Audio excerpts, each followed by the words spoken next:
This is Bruce Buffer, and this is the moment you've all been waiting for. It's time for the MMA-Holes!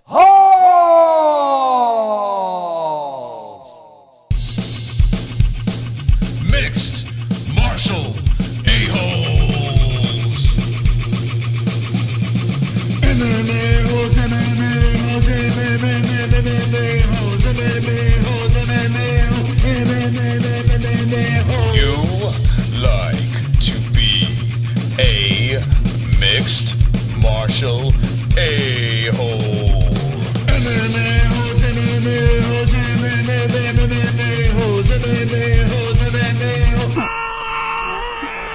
No way. From the Aunt and Uncle Studios of Arizona, Knockout City, we have a recap of UFC Vegas 18. Poor Frankie Edgar, poor Overeem. No more Mr. Nice Guy. The McGregor is back. Let's talk about it with the MMA-Holes.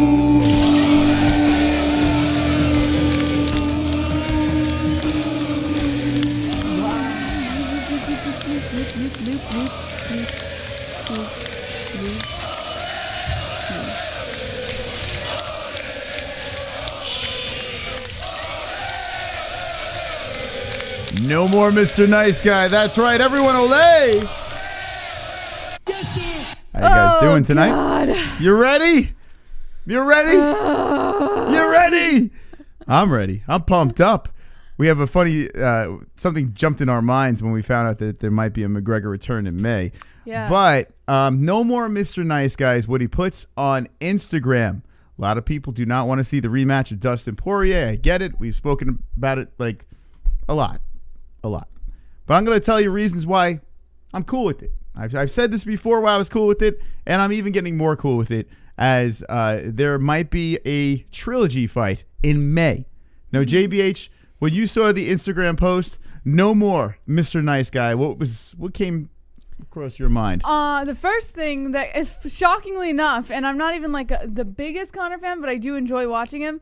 The first thing that came to my mind was thank God.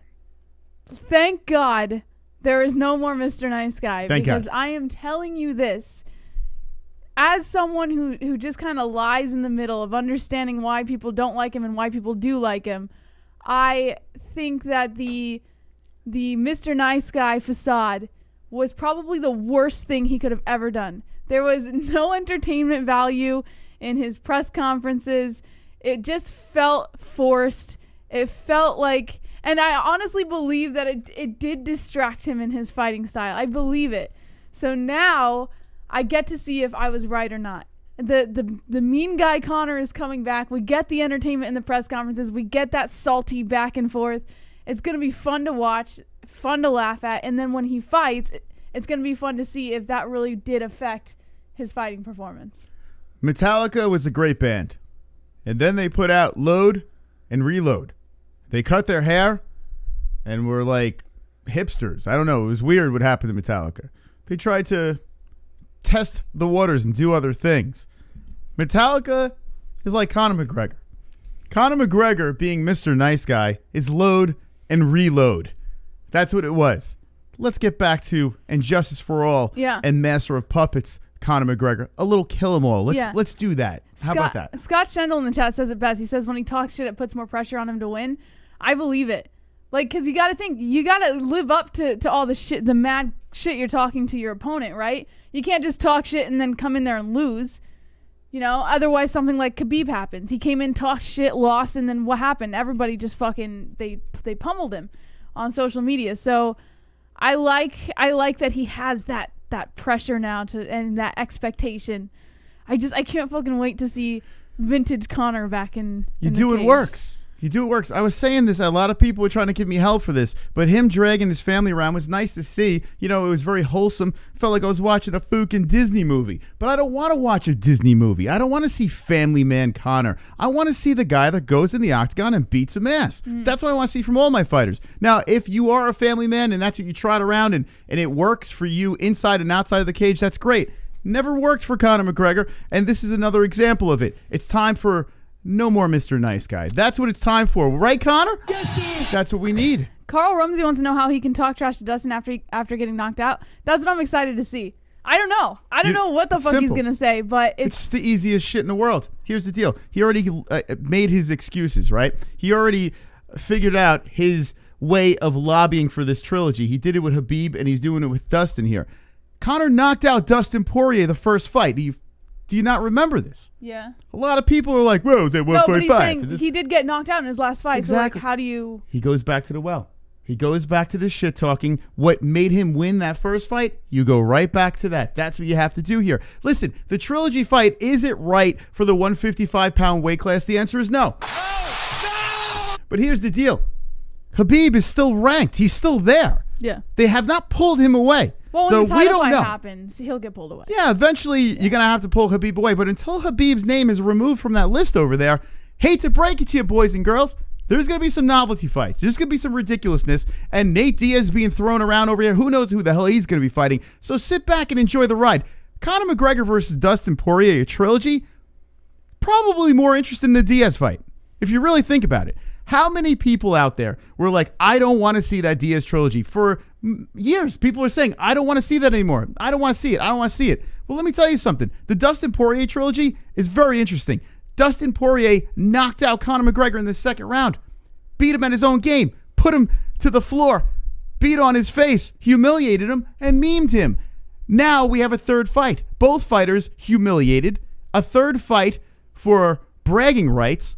How would you not want to see this thing? You're out of your mind. And now a Conor McGregor saying that no more Mr. Nice Guy. You are a fucking liar if you do not want to see this fight. Hate to break it to you. Reality check, motherfucker.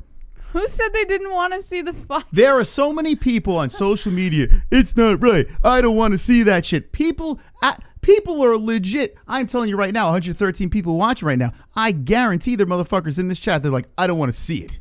It's not fair. I've said that I don't want to see it for the title. I don't think it makes sense for the title. I agree. But it doesn't. I wouldn't mind. But you can't just take people saying I don't want to see it as they don't want to see it. They probably don't want to see it for the title. They are liars. We are surrounded by a world of liars. Lie, lie, lie. You know you want to see that fight. Would you stop it? Because you have the chance of watching Conor get his ass beat again. Very good chance.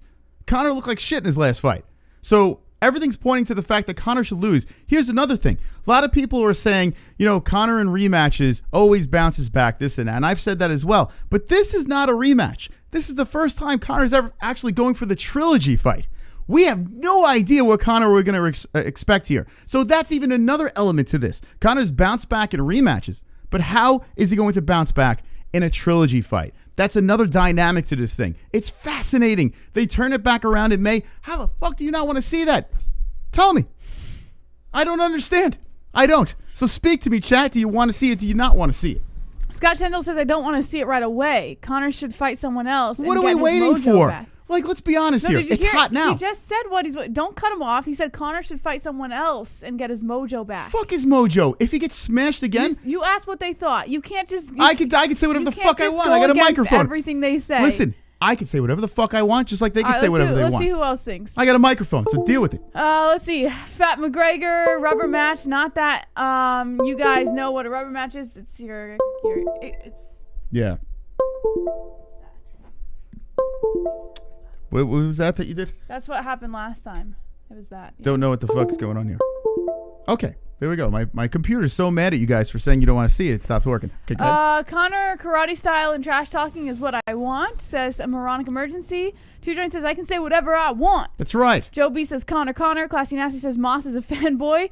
Mapstone dropping the leg in the football in the chat. Now let me ask you a question. Is that an insult that I'm a fanboy? I got McGregor dancing over my shoulder. Moss, am I supposed to be insulted by that? He's just saying you're a fanboy. There's nothing wrong with that. Yeah, but no, I'm asking a question here.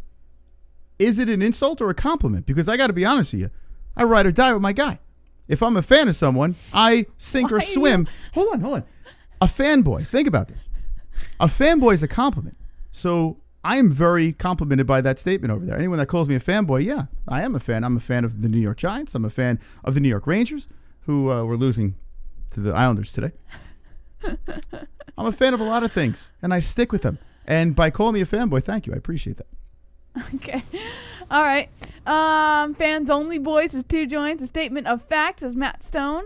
40-year-old man, says Classy Nasty. Uncle Champ says ride or die. James Young says Nightbot, keep your circuits in your metal casing. No fapping on air. Alex Jones says McGregor is outside. Mike Jones says love Conor and trust third time is different, like Diaz's second fight.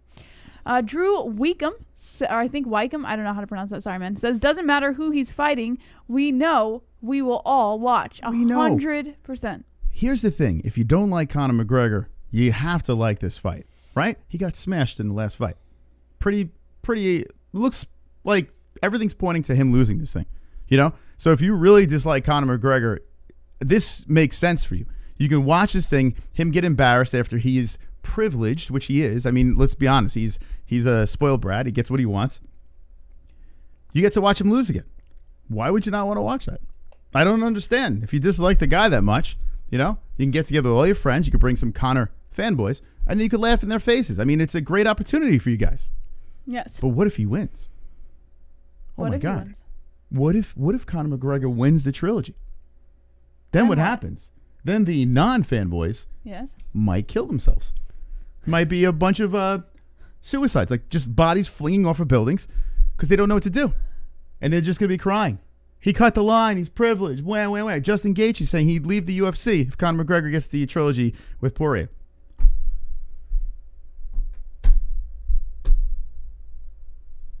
Looking for the baby cry. Where it?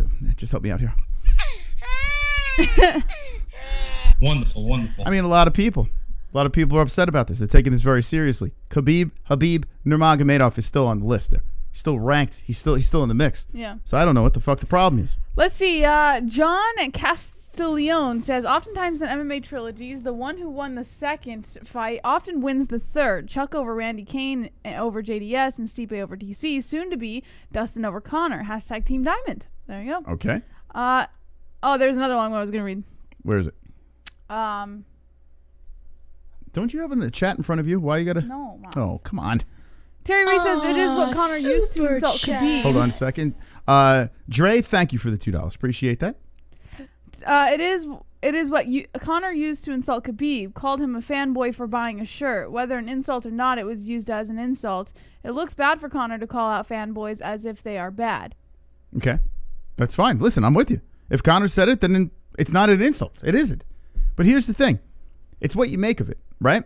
If Conor uses an insult and it gets under people's skin, I guess it works. To me, I'm just saying how I react to a fanboy. Who gives a fuck? Right? I mean, I guess it's supposed to be an insult, but I just don't get it. So I think it's dependent on how the recipient takes it. Yeah. Right? See, the thing is, when you're slinging insults, you got to try to keep on trying until you get something to get under someone's skin. That's the whole purpose of talking trash. That's what I do. That's what a lot of people do. You know, you play with things. You try to find the right, concoction. And what works on one person won't work on the other. Yeah, you throw it out there. But if you really think about fanboy, like the term fanboy or nut rider or whatever like that, I guess that's insinuating like someone's gay. I mean, I don't know. But then what if they are gay? What if they would like to ride on Conor's nuts? I mean, maybe they want to sit on them. I don't know. Then it's not an insult anymore. Maybe I want to sit on his nuts. I don't know. Maybe I'd enjoy his cock in my ass. I have no idea. But, whatever works. Yeah. Anyway, having Conor McGregor come back, I think it's good for the sport. I think it's a circus that I would like to see. And as long as Habib's name is still hanging out on those rankings over there, listen, I want Habib to vacate. If he's gone, he's gone. Let's move on. He will. Once that next title fight comes, Khabib is gonna give up the belt. He even said he has no intentions on holding up the division. So why is he not? Why is he still there though? Why is he still there? Well, he's not. He's not there. He's not still there. The title fight hasn't happened yet, so you can't really go after Khabib and be like, "Why is Khabib still holding the belt?" There has been no title fight to take it from him. So wait until there's a title fight, and then. Why do you think there's no title fight? Why do you think? Well, I would assume Dana White is going to throw together Poirier Conor for the Henry title. Cejudo, they took the belt before he even retired. Henry Like, he Cejudo still had the belt. And they're blatantly like, gave up his belt. no, Henry Cejudo had the belt around his waist. Dana White just took it off and says, No, nope, no, no, new no. champion time. No, he didn't. They did him No. dirty. They did Henry Cejudo dirty. They didn't even give him a chance to think about it. They did him dirty. Wonderful. Stop it. Some of you should have died when you were babies. Wow, Uncle Chrome, that's nice. That was Jeez Louise. Some people, their misery shows in their comments. My God. Yeah, listen. Classy Nasty, listen, man. I don't know. Let's talk to Classy. Classy Nasty's an example. His misery is showing. Should he have died as a baby? He can't stand that Conor McGregor is going to be fighting. I like that you're upset. Hold on. fight. I like you're upset. You're Classy Nasty's really upset right now. So let's all talk to Classy Nasty. Should we cradle him? No. Let's give him the spotlight for a second here, because I'm a fair man, right? I want to hear your side. So Classy Nasty, I'm going to give you a chance. I'm going to give you a chance right now to speak your mind, because you're like, oh, caps, and like, I don't know, your fingers look like they hurt from hitting those caps so hard. So here's the deal. All right, you say, I'm not mad, you're mad. So is that, what's going on? Where's the logic? I just want to know what's your point of view, Classy Nasty. So now is the time for you to articulate yourself in a sensible manner. I don't think he has a point of view, Moss. And put it in the chat. No, I want to know what he has to think. So here we go. Let's see. Conor's chin is done. So the whole time I gave him a chance to say something, and he goes, Conor chin is done with big caps. Now, is that going to be your statement? I just want to give you a shot here, Classy Nasty. Let's see. Stop riding Conor's nuts. So okay. he's mad that you're riding Conor's nuts. No, hold on. So is that the statement we're going to go by, Jess? Yes, that the whole time he's been saying that you are a fanboy. So he's not mad Conor's coming back. He's mad because someone likes Conor. Wait, you're trying to make some I want him to say it. I don't want you to protect him. This is what I'm understanding. No, I'm not protecting him. Hold on. What fight about Wait, hold on. I'm sorry. What fights are left for Conor? What's the statement we're working with here, bud? I just want to know. Like, so say, for instance, you have the chance. Like, you have 200 people staring at you right now. Okay? I want you to give your opinion on Conor McGregor fighting Dustin Poirier. You have a big opportunity here. So we're trying to help you out, Classy Nasty. Let's see what you got here. Conor doesn't have fights left. Poirier is what? Poirier is his next fight. Okay, so he said 4 things there that literally made no sense. All right, so is that what we're going with, Classy Nasty? We gave you a chance. Is that what we're going with? I'll give you one more chance. Now he's thinking. End Conor caps. Here we doesn't go. have fight left. Facts, fanboys. Okay. But Okay, so there we go. he does. His next fight coming up. And this is what I'm saying here. So everything that I said in the beginning, Yikes. and I'm trying to say what's going on here. I think there's a lack of brain cells when it comes to people just disliking an athlete, right? There's a lot of people out there. There's people that have logical reasons why they don't like an athlete, and then you got this guy, Classy Nasty, who's just like a little cuckoo over there. We gave him an opportunity to speak his mind, and he didn't even take that chance, and I'm just disappointed in Classy Nasty. But that's what I'm saying. I don't think the guy has a position because all he keeps saying is stop riding his dick and you're a fanboy. Yeah. I think he's jealous that you love Conor so much. That's the thing here. I am that's all he loyal focuses on. to an athlete. I sink or swim. Whether he wins, I'm happy. When he loses, I'm upset. I move on, you know? But I think that's what's the beauty of this sport, right? So Classy Nasty, let me ask you this question, bud. Who's your favorite fighter? Pick one. Who is your favorite fighter, Classy Nasty? Okay. We're going to give Classy Nasty an opportunity here. Who is your favorite fighter? I would love to know. Pick a ride or die. Like, who are you with? Who's your guy or gal? Let's wait. Oh, God. And we lost him. All right, here we go. Uncle Chrome. I like your references tonight, Moss. You brought up Metallica, whose song Enter Sandman is about infant death. Then you brought up people throwing themselves off buildings, just like those fine folks did during 9/11. Oh, very nice, Chrome. Very nice. Come on, Chrome. All right. Thank you, Come Chrome. on. And listen, we asked Classy Nasty to help us out what fighter he liked, and we don't even know. So we try Classy. Listen, Classy Nasty, we still love you. No matter what, we love you as an MMA hole. So thank you for joining us. But not as much as Conor because that gets under his skin the most. Yeah.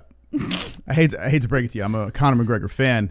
Sorry. All right. So that fight is happening in May. Now, Yeah. we have a baby coming in May. and we were making this joke. I was like, what if beautiful Ellie comes out the night of Conor McGregor, his return? Like, could you imagine? Like, what the hell do we do? So what we need to do is we need to put big jumbo screens in there, and we have to live stream this, Jesse. Your birth, the Ellie birth has to be live streamed. I've come to that conclusion. Listen. And I'm like, yes, no, congratulations. Yes, oh, it's a girl. Oh, cut. Oh my God. Oh, all right. Shh. No, it's not gonna be like that. Is that what we're gonna do? No, Moss. Like, what the hell's the odds of this? I told you. Can Ellie stay in a little bit longer, or no? She's most likely going to be here earlier, so it's not a big deal. Like, well, listen, when she gets out, and now say she's here, okay? Say she gets out a little early. She gets out of class early. What are we gonna do? Put her in an isolated booth so she doesn't ruin the fight for us? No, what are you talking about? Okay. Everything will be fine. She doesn't realize that Daddy loves Conor McGregor. He's a nut rider, so he must be in full attendance for this fight. Does Ellie realize this? Did you talk to her about this? I think you're overthinking this situation. These babies are so inconsiderate. All right. Anyway, so Conor McGregor, he said, and here's his Instagram, which I'm very excited about. This is literally like the best day of my life, Jesse. No more Mr. Nice Guy. Mm-hmm. And I'm very, very happy about this. Jessie even said she's happy about this. So let me know in the chat. Are you ready for vintage Conor McGregor? Now we have this big knockout to talk about, this knee that was insane, the UFC recap. But let's wrap this up in a little bow. Maybe we'll revisit it in our phone lines. Okay. Ebsrock says Conor versus Michael Jackson, the fight everyone wants. Incognito says super chat. Hold that thought. We got a super chat from Phil. Big Phil. The MMA-Holes is always great and real people who share their life with you. Let's show some love. Whoop, whoop. Thank you. You guys rock. Thank you, Phil Star. Phil Star has been very nice. Wonderful. PPV Dizzle says, talk about Reem. Conor ain't supposed to be a topic. He's in heaven with Askren, Till, Edgar, and now Reem. FEMA says, the undying love that Moss has for Conor is... Oh, I missed it. Hold on. Let me scroll up. Okay. The undying love that Moss has for Conor is nauseating. Love Moss otherwise. Hate Moss for loving such a flawed, detestable human being like Conor. Here's the thing, and this is, and thank you. I appreciate that. Here's the thing. I'm a Mets fan. Very flawed franchise. I'm a Rangers fan. New York Rangers fan. Very flawed franchise. The Giants have given me some joy, but they're flawed as well as late. I'm a Pistons fan. A Detroit Pistons fan who I think played the Knicks tonight. Can you give me a score on that? No, the Rangers. I am a fan of very flawed teams, and I enjoy flawed athletes as well because when they do win, it's more enjoyable. When Conor was knocking fools out, we were riding high, like being a Yankee fan and watching them win all the time. Yeah, they got destroyed. No, the Rangers are losing to the Islanders. Yeah, I know that. Being a fan of a team that's constantly winning, you become like, I don't know. It's just not as fun, So watching guys fall and bounce back and rise back up again, I think it's great. 109-92. They lost? Yeah. Okay, yeah. See, my Pistons suck too. It's cool. I'm cool with it. I'm good with losing because it just makes it better when you win. That's how I look at it. There's Habib fans out there very spoiled. The man has never lost. So they don't understand how do you celebrate the next win? You're like, yeah, he won. But he's never lost, so you never got to experience like that down and then that mega high again. So I don't know. That's just my opinion. Some people just can't deal with losing. I can. I have no problem. I'm very confident with myself. I'm an MMA hole. That's my response to that. All right. Do you want me to read the first story, Moss? Sure. Well, let's move into. Can we move into the what's it called? Saturday night's event, please, because we discussed Conor for almost 30 minutes. Yes, we can. But I do have stories on Conor, so we are going to have to revisit them. Well, if they save the show, we'll revisit it. Okay, so Ode Osbourne is not satisfied with his 26-second KO, is setting his sights on an eventual UFC title. I don't know why I can't talk tonight, Moss. I don't know. What the heck? According to Matt Erickson and Ken Hathaway of MMA Junkie, Ode Osbourne beat Jerome Rivera with a first-round knockout Saturday to open the preliminary card at UFC Fight Night 184 in Las Vegas. Take a look inside the fight with Ode Osbourne, who just needed 26 seconds to get his first UFC victory. He said, quote, super chat. Super chat. Top 3 favorite fighters for both you guys. Ride and die. Raised fist. Sending love from the West Coast. Thank Top you. 3. All right, give me Israel a 3. Adesanya, Khabib Nurmagomedov, and GSP. I guess they don't have to be active? Oh, do they have to be active? Well, that's my question. Do they have to be active or no? Well, All right, yeah, say 'cause active. Yeah, I Go guess. active. Active. Khabib's not active anymore. All right. Yeah, pick active. Israel Adesanya. God, now this makes it difficult. I can They have answer. to You want be me to answer? active. All right, Conor, of course. Justin Come on. Gaethje. Conor. Are you going to answer or what? I'm thinking. Okay, go All right. ahead. I'm going Conor, Black Beast, and I am going with the new addition to my list, Kevin Holland. Kevin Holland. Yep, Kevin Holland. He's my new. I'm a big fan. Big fan. Maybe Khamzat will steal my love one But day. he's your top 3? Yes. Right now, active fighters right now. Black Beast, I'm always ride or die with, and I'm very nervous about him versus Blades. I'm probably going to pick I've Blades. got my but top 3. I'm very nervous. Israel Adesanya, Justin Gaethje, and Francis Ngannou. Adesanya, Gaethje, and even though Gaethje's bitching and complaining and I whining still like a love baby. him. I still freaking love the Okay. guy. I love him. I can't I can say he's not going to win a fight, but still love him. You know. Okay. Yeah, he's a very exciting fighter. All right, let's get back into that story. All right. So Ode said, quote, during our face-off, I looked in his eyes and saw he was a little bit timid. You can tell a lot about a person by looking in their eyes. I knew I just had to walk him down a bit and be patient. I had to wait for him to do something stupid. That kick, we were so close that he should have never thrown that kick. He wasn't in kicking range, so I just rolled.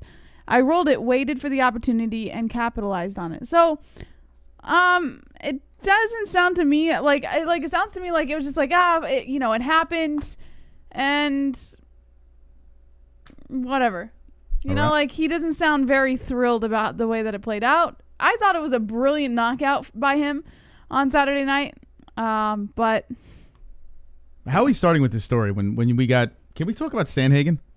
no, we will. I gotta get this is through. wasting my time. I don't care This about is a great stuff. KO. What are you Yeah, I talking don't care. about? Why do you do that? I need to see more. No one really cares. Why do you do that to me? I'm just being honest with you. Like, it's a great KO, but I mean, Corey Sandhagen. Let's get into that. Please help me out here.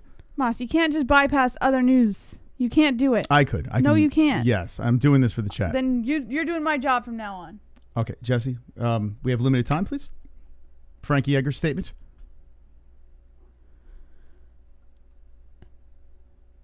Okay, he said, I've licked my wounds long enough. I'm home with my family. Life is good. On Saturday, I was prepared for a fight as I could have been. Props to Corey Sandhagen. He landed a perfectly timed and executed bomb on me. Luckily, I don't remember it much. This game can be a cruel bitch, and Saturday night was just that. But I ain't panicked. I've been here before. Thank you to my family, team, and friends who really are all in one and the same for continually giving me the love and support it takes to be a fighter. The loyalty and unconditional love and guidance you all give me is truly unbelievable. I love you all more than you know. To my fans who always ride with me, I appreciate you all, and you make this fun for me. Till next time, see you all soon. Frankie Edgar. Okay. So Frankie Edgar says, see you all soon. He's not going anywhere. A lot of people are like that. Was it for Frankie? Frankie still got a little left in there. I think, he's 39 years old, and this knockout from Corey Sandhagen. My goodness, the scream that left my mouth, I literally was like shocked by how vicious that knee was. I think it was one of the best knees I've ever seen. Crazy stuff. Wonderful, wonderful. Diego Sanchez, James Vick and Let Me Bang Bro are my favorite 3. That's a lie. I don't believe you. I smell bullshit. Do you think he's serious about this? I think he's joking. Although Diego Sanchez is a beast. What about we got to talk about Clay Guida. I mean, Jesus. We'll talk about that as well. But yeah, so Corey Sandhagen taking out Frankie Edgar with that knee. Frankie Edgar didn't shoot for a takedown. He was throwing a punch, kind of trying to duck into a punch, and Corey cracked him in the head, and Frankie went stiff in a way that was just very tough to watch. Wonderful, wonderful. Ian. For me it's Max, Moreno, and Lewis. Also, Conor v Gaethje and Poirier v Oliveira are LW fights to make. Sandhagen Olio 2 is gonna be next BW championship fight. Mark my words. Sandhagen Aljo 2. Yeah. Listen, you know, some people. I just don't like it. What? I just don't find Aljo like. Wait a second. You don't like Sandhagen Aljo? The fight makes sense. The fight makes perfect sense. I think you could be right that it could be in the next championship fight for the bantamweight division. But I personally could care less. Why? Because I have no interest. Why? Because he blew us off, Aljo? No, not that. Like, I think he's a cool dude. I just Wonderful. He's just not exciting. Somebody has to be fans of the cans. All right. Thank you, Uncle Crumb. Wait a Everyone's second. entitled to their own opinion, Moss. But when Aljo beat Sandhagen, that wasn't exciting? Yeah, listen, I just don't want to see it again. Oh my God. know. That fight, like, I have to see. I literally need Aljo to beat Jan. I need that to happen. And I need Sandhagen to fight Aljo again. I need that fight. Like, who do you want to be the champ of the bantamweight division? Well, I made a prediction way back when that Corey Sandhagen is going to be the champ. He took an L to Aljo, and I was like, oh, fuck. And then next thing you know, I'm picking Frankie Edgar. I should have stuck with my guns. Corey Sandhagen, he's the truth. He really is the truth. Now, the question is, maybe Aljo's just a bad matchup. Maybe he has his number. But Aljo's been knocked out before in vicious fashion. And if anyone can do it to him again, Corey Sandhagen's that guy. By the end of the year, who will be champ? TJ Dillashaw. Yes! Yes, Moss! Yes! I love it. TJ's coming back for that thing. Yeah, baby. I'm telling you right now, TJ Dillashaw. It's kind of like a revenge story. It's like you killed TJ's family, and TJ's coming back, and he's going to avenge his family's death. Although he's the one that killed his own family. I'm going to go TJ, man. I know you guys are saying Fook no, and I understand. Listen, TJ's not the most likable guy in the world. I would love to see that. I would love to see that. But I have a weird feeling, man, that TJ Dillashaw is going to come back and reclaim what was his. I would like to see Sandhagen, though, be the guy. I would like to see him. I think he's going to be a champion, but for some reason, I'm thinking that TJ is going to find his way back into the mix. So, all right, we'll see. All right, I got another one, Moss. Molly McCann. Remember when she left her gloves in the cage? What are you doing?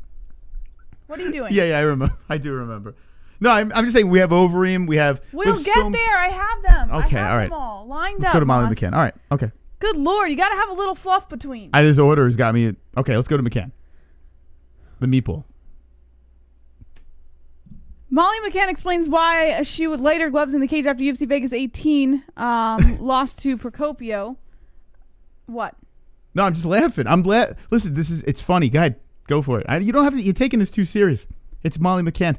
Let's go. Let's get this over with. This is like reading this news story is like having that fling that you just embarrassed of. You're really annoying. She got her ass whooped. All right, talk about the Overeem knockout, Moss.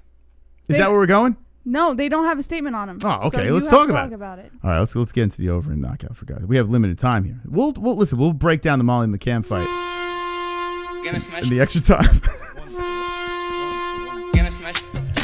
I'm gonna CBSB. I'm gonna finish everybody. I'm gonna finish everybody. I'm gonna finish everybody. I'm gonna finish everybody. I'm gonna finish everybody. I'm gonna smash everybody. Smash. I've officially followed this channel for a year. Nice. My first Steam was the one with John Jones robbing the fuck out of Reyes. Also my top 3 is the casual special with Khamzat, Masvidal, and McNuggies in that order. Okay, Khamzat, Masvidal, and McNuggies. Now, Khamzat looks very good, but it's kind of like, I feel like it's a little premature, right? Don't we need this Edwards fight in order to really start this train? Like, isn't it a little premature that he's beating a bunch of nobodies and a bum, and all of a sudden, like, we're on this Khamzat train? It's a wild one. If Khamzat smashes Leon, damn, could you imagine what this guy's gonna pull? This guy's gonna be the real deal. It's gonna be casual city with this guy. Everyone's gonna be on board. No one's gonna turn down the Khamzat train. Man, he's a fascinating fellow. I hope he gets back in there soon. Is there a date for this Edwards fight in Khamzat? I don't know. There's got to be some. Is there something set? Is there something set in stone? Let me see. I think they did schedule it. Khamzat Chimaev. And thank you, DVSV, for that donation. I think there is a date for it. Oh, Khamzat. Let's see. The 9-0 Khamzat Chimaev. It's the SMESH machine. Got very good striking, his ground. And 3/13 it says. March 13th. All right, it's coming up. So we're getting to see this thing March 13th. All right, SMESH time. Wonderful, wonderful. All right, let's get into the situation with Alistair Overeem and Alexander Volkov. My goodness, Alistair looked terrible. He really did. I mean, did Volkov just look spectacular, or did Overeem look terrible? That's the question I have for you, Jesse. Like, what are your thoughts now that we have this behind us? I think Overeem's done. I think it's time for him to hang up and throw in the gloves. You think he's done? That's it. Forever. That's it. 40 years old. Hang it up. You had a career. You did it all over the UFC. See you later. What about Volkov, though? You're a fan of Alexander Volkov. What do you I think about said him? it on Saturday night. It was exciting to watch him, and it was fun, and I'm happy for him and stuff. It was just tough. You know, obviously I was really excited for his win, but it was tough to watch a legend like Overeem just kind of fall like that. It's kind of weird back to back. Overeem smashed, Frankie Edgar smashed. Two guys people were screaming at me, hey, maybe we should hang the gloves up. And how about our friend from Canada I called in, Good Luck, saying that he feels just dirty watching Alistair Overeem compete because it's just his time. He's been knocked out way too many times. I kind of dismissed it, but all I could think about is Alistair getting finished here. I'm like, maybe the guy was right. You know, maybe the mystical was wrong on this one. You know, I didn't mind seeing it, but maybe he's right about Alistair Overeem, and maybe he should hang it up. I hate saying that a fighter should hang it up, but he looked horrific. He literally was running around the octagon just covering his face like this. Like the whole time. It's like, I just didn't see, it didn't even seem like he wanted to be there. Bizarre fight between him and Volkov, and make no mistake, Volkov did a fantastic job at just burying him in the mat, but man, oh man, Alistair Overeem, that's it, man. He said he was going to make one more run. We haven't heard a peep from him since. Let's look on his Instagram. Did you look? Let's see, Alistair Overeem. There's been no articles on statements from him. Let's see if here's the Reem. Let's look at his Instagram. Maybe he put something out there. Oh, here we go. So he puts this here on Instagram. I didn't even see this. This was a day ago. Okay, what does he say? What did Alistair say? You're true warrior, Volkov. Congrats on the win. Yesterday wasn't my night. I could not recover from that punch in the first round after I broke my nose. My highest priority right now is to heal up and spend some well-deserved time with my family. I'll be back in the gym soon, though. Thank you for all your support. I see the comments. You guys are the best. Wow. So he broke. I didn't even know he broke his nose. I had no idea. All right. So he broke his nose and then he just couldn't recuperate from it. So he's coming back. Alistair's not done.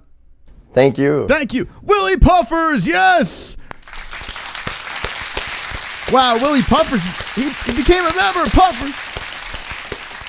Thank you. Go subscribe to Willie Puffers, the Raft King. Aw, super chat. R.I.P. Frankie Edgar.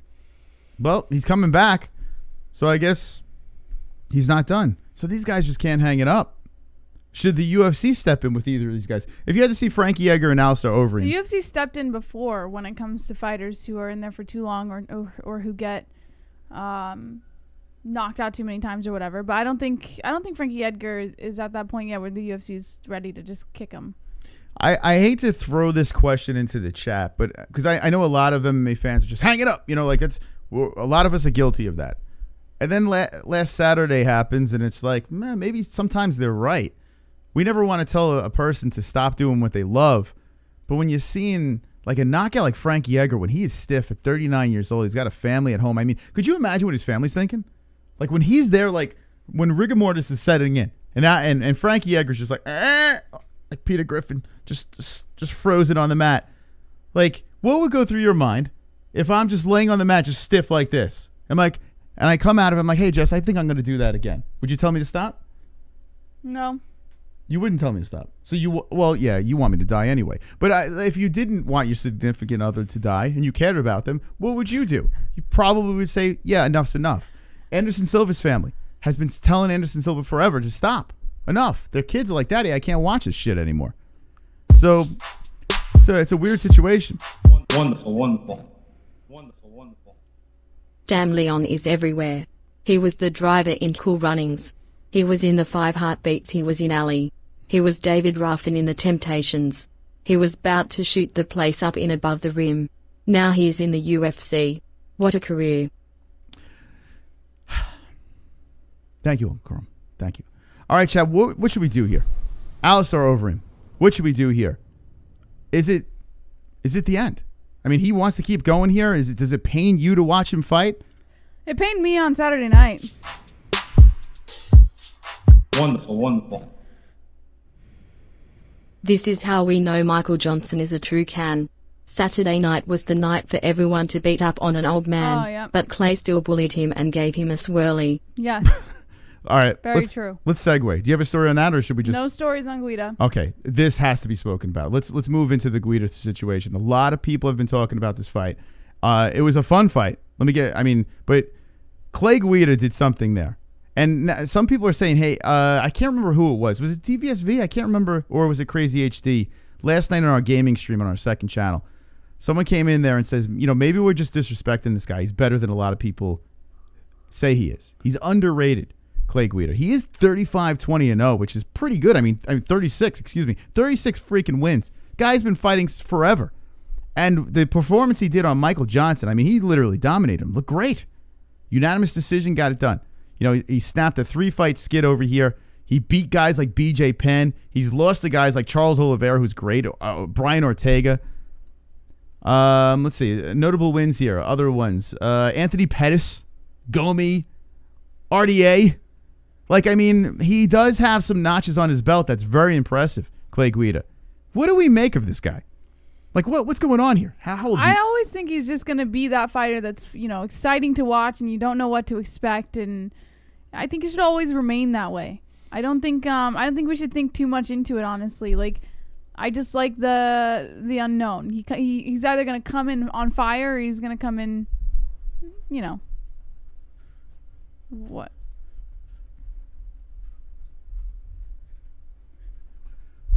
What, Jesse?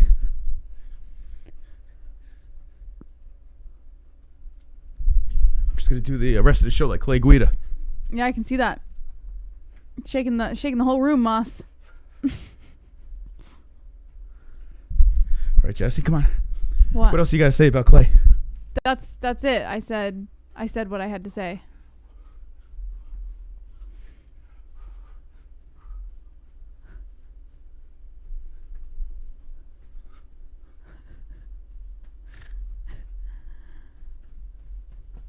You getting winded yet? I could do this all day, Jesse. Yeah? He's 39. I'm 43. Yeah. You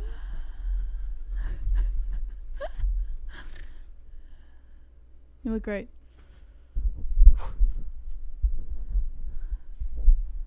Okay. I'm a little out of breath. Guys. You look fantastic, Moss. I need an ambulance. Tell me what you think about Clay Guida's big win over Michael Johnson in the chat. LOL yeehaw. D-Moolah says, get it, Moss, man. Let's go. Guida Tross says, PPV. Dizzle Uncle Mike says, Moss needs CPR. Real Gamers to show us that footwork, that glide, that float. Francis Marshall says, Clay Guida versus Moss. Fema says, Johnson probably thought he'd take Clay out fairly easy. He thought wrong. Scott Shundle says, Clay Encino Man Guida. Hound Dog says, boo. Somebody call 911 for Moss, says Uncle Chrome. Yeah, I'm still trying to get my breath, guys. So as I'm trying... Oh, fuck. I took the bike around the block 2 times today, Jesse. I thought that got my cardio going, but I feel like Conor right now. I'm about to tap out. Yeah. 2 dives. Can you tell me about Ballsy? Yeah. Please? So I can regroup? All right, hold on. My nuts are... Hold on, I didn't My have nuts it need something to take care of. I need to take care of my nuts. Hold on, I didn't have it up. Hold on.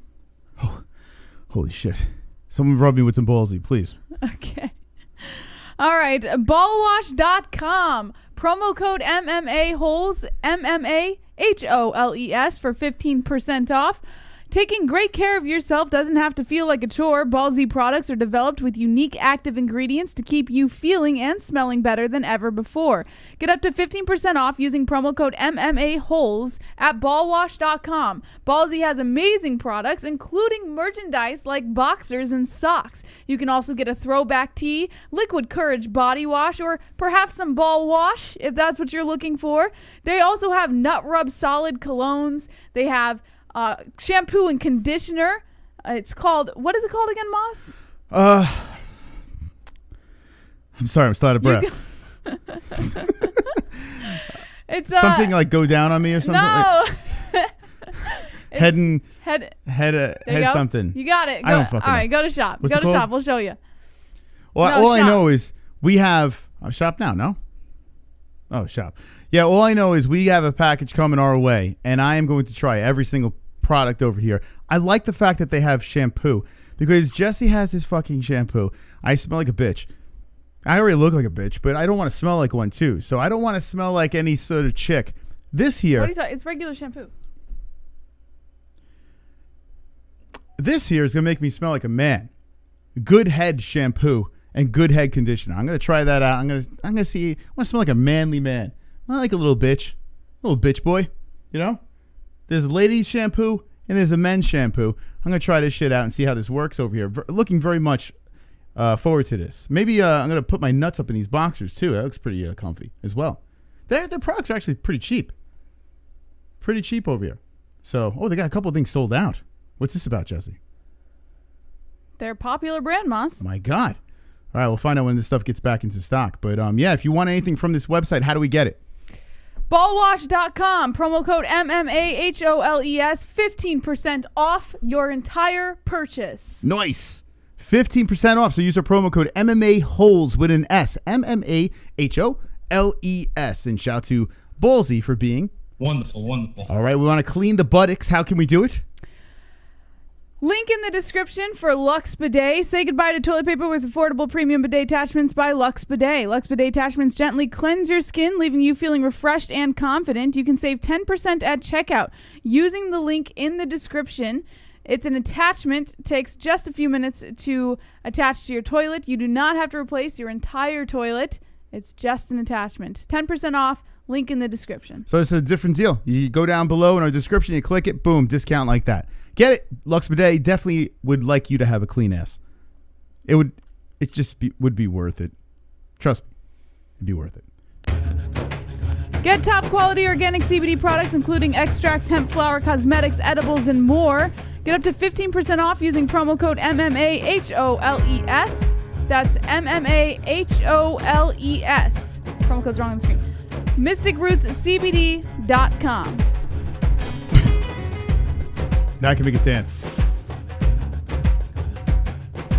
Yes, MysticRootsCBD.com. Get your CBD. I had some of this droplets under my tongue before we went live. It was wonderful. Wonderful. Yeah. All right, shout out to our sponsors, and thank you so much. By the way, ESPN Plus, we're sponsored by as well. So if you want to watch the fights this weekend, the pay-per-view, anyone that buys it through our link in the description down below helps out the show tremendously. So thank you to those who got the ESPN Plus packages through our link down below. Completely wonderful. Wonderful. All right, let's get back into the news, JBH. 6 weeks, 6 title fights, ranking UFC's top bouts during a historically busy stretch. This is the first time, according to Jeff Wagenheim of ESPN.com, that the UFC is planning the most title fights in a 42-day period. Wow, they're really going all in. Yep, history being made. Wonderful. Take that fucking Molly story and chop it up, throw it in a trash can, set the pieces on fire, then piss on the ashes. Follow it up by throwing it off a bridge. Do all that, then Google Daniel Strauss from Bellator. Thank me later. Fuku Noto. I tell you what, that was the first comment from Bad Guy McGregor. So it's true. He's a bad guy now. I guess so. Conor McGregor says no more nice guy. That was actually Bad Guy McGregor. That was really him. Conor's actually a big fan of this show, right? Yes, sir. Super chat. Hey, there's Conor's flying in. When are you going to get a flashlight sponsor? Listen, They want to keep the lights on here too. I'm down. I'm gonna shove one of them in my ass as well. No, I don't. Maybe you know what, Jesse, a fleshlight might work out nicely, right? Tell Jen. We're gonna have to reach out to Fleshlight, satisfy Jesse with a fleshlight, and never get lost in the dark. Okay. Actually, we have some big things coming up that we will introduce to you guys soon, but only stuff that we really would recommend is what we like to partner up with. Super chat. Embedded Gastelum starting to slur. Brain damage? You know, I didn't watch the Embedded yet, but I'm hearing Gaslam's in it. We got to check it out. Did you see any of the Embeddeds? There's only one out, but no, I have not seen it yet. Okay.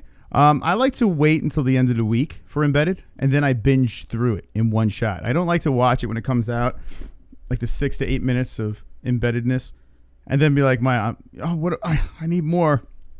So I like to wait until like up to the weigh-ins, the face-offs and all that stuff, and then just binge through all the Embedded episodes. So that's how I consume the Embeddeds. But let me know how it is in the chat. All right, back into the news, JBH. Kamaru Usman and his challenger Gilbert Burns are going to step inside the octagon on Saturday night. They will be kicking off an unprecedented run of title bouts from this weekend's UFC 258 event through UFC 260 6 weeks later. There will be 6 fights in which a belt is on the line, according to ESPN stats and information research. That is more than in any other 40-day or 42-day period in the UFC's 27-year history. One of those title bouts is a champ versus champ super fight, and that means 7 of the UFC's 11 belt holders will be in action before the end of March. Wow. There's a long-awaited rematch. There's a meeting of 2 fighters who were teammates until last year. There's an appearance by a 2-division champ who also happens to be the women's GOAT. Every one of the upcoming championship bouts is an example of a top-shelf UFC matchmaking. You will not find a puzzling pairing among them, nothing like Jose Aldo getting a bantamweight title shot coming off 2 straight losses, as happened in July. These fights pit champions against number 1 or number 2 contenders, with the super fight having even loftier credentials. What's more impressive, 2 of the defending champs are actually betting underdogs. So, you want to know what some of those are supposed to be, Moss? Go for it. UFC 260 on March 27th is going to be Stipe Miocic versus Francis Ngannou. When is this? March 27th. Okay, let me check my calendar. Let me see if I'm available. All right, Ellie's not going to be here by then, so we will be able to make that. Jan Blachowicz versus Israel Adesanya for UFC 259 on March 6th. So wait, the first one was when? No, it's not the first one. It's March 27th. Yeah, I was going to say, wait, why are we going out of order? Oh, we're going backwards. Yes. All right, why are we going backwards? It ruins my brain. Ask ESPN. I don't know. Amanda Nunes versus Megan Anderson on UFC 259 March 6th as well. Kamaru Usman versus Gilbert Burns, 258, February 13th, and the rest on this article have yet to be announced. Okay. Maybe this is another reason why I don't give a crap. Jan versus Sterling, too. Yeah. Yeah, Jan Sterling's on there. 3 fights. 3 title fights. The only reason why the UFC, the 155-pound weight class doesn't bother me as much with Khabib just kind of floating around and, you know, this talks about Conor, the trilogy with Poirier.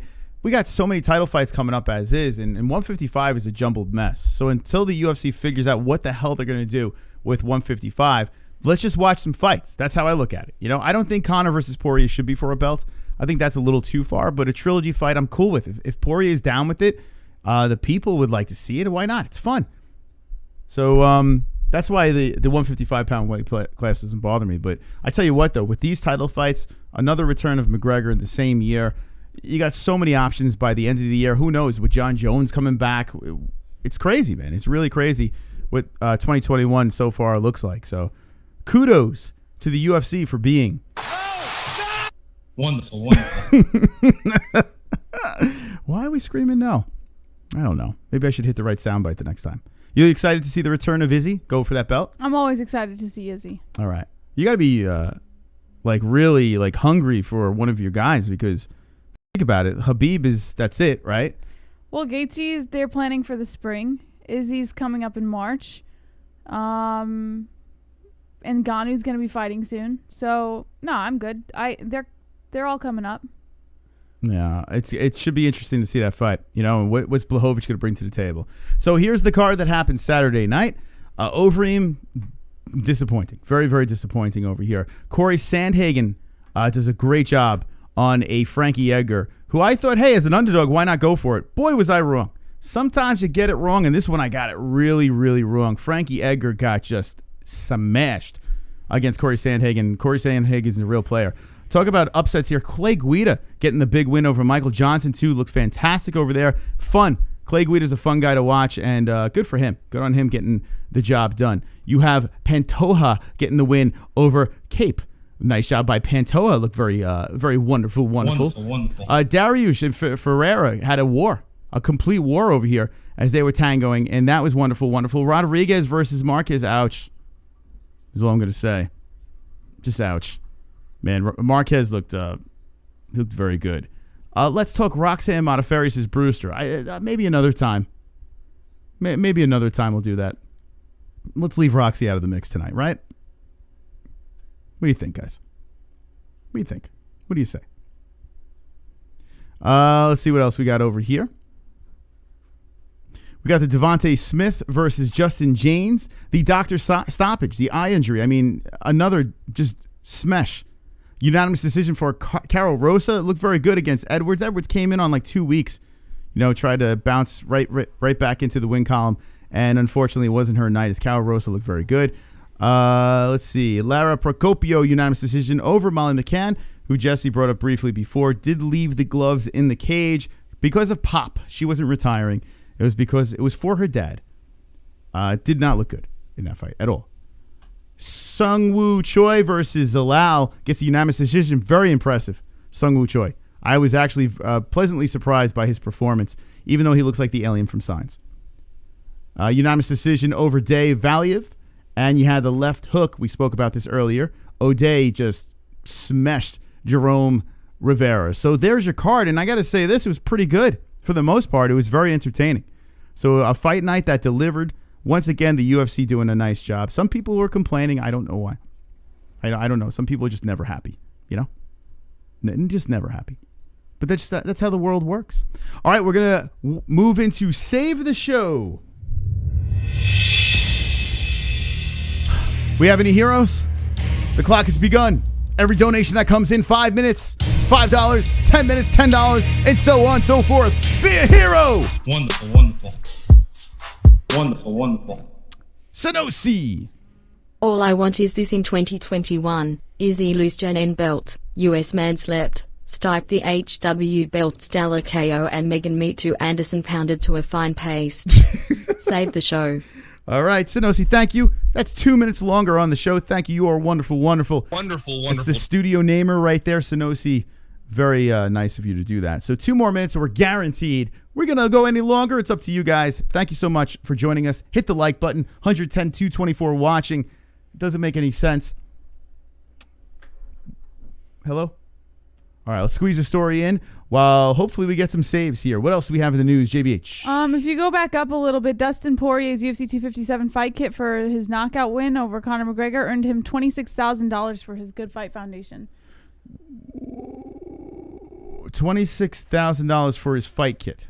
So they paid him just $26K for the charity just because he wore their kit, right? Is that what you're saying? So according to Damon Martin of MMA Fighting, he received a $500,000 check from Conor McGregor for the Good Fight Foundation. Mm-hmm. Following his knockout finish, he also tacked on another $26,200 for his fight kit sold for charity. So someone bought it for $26K, you're saying? Yeah, everything. Okay, that's cool. Someone bought it for $26,200 after 49 bids. Wow. So, yeah. Wow, imagine paying $26,000 for someone's sweaty clothes.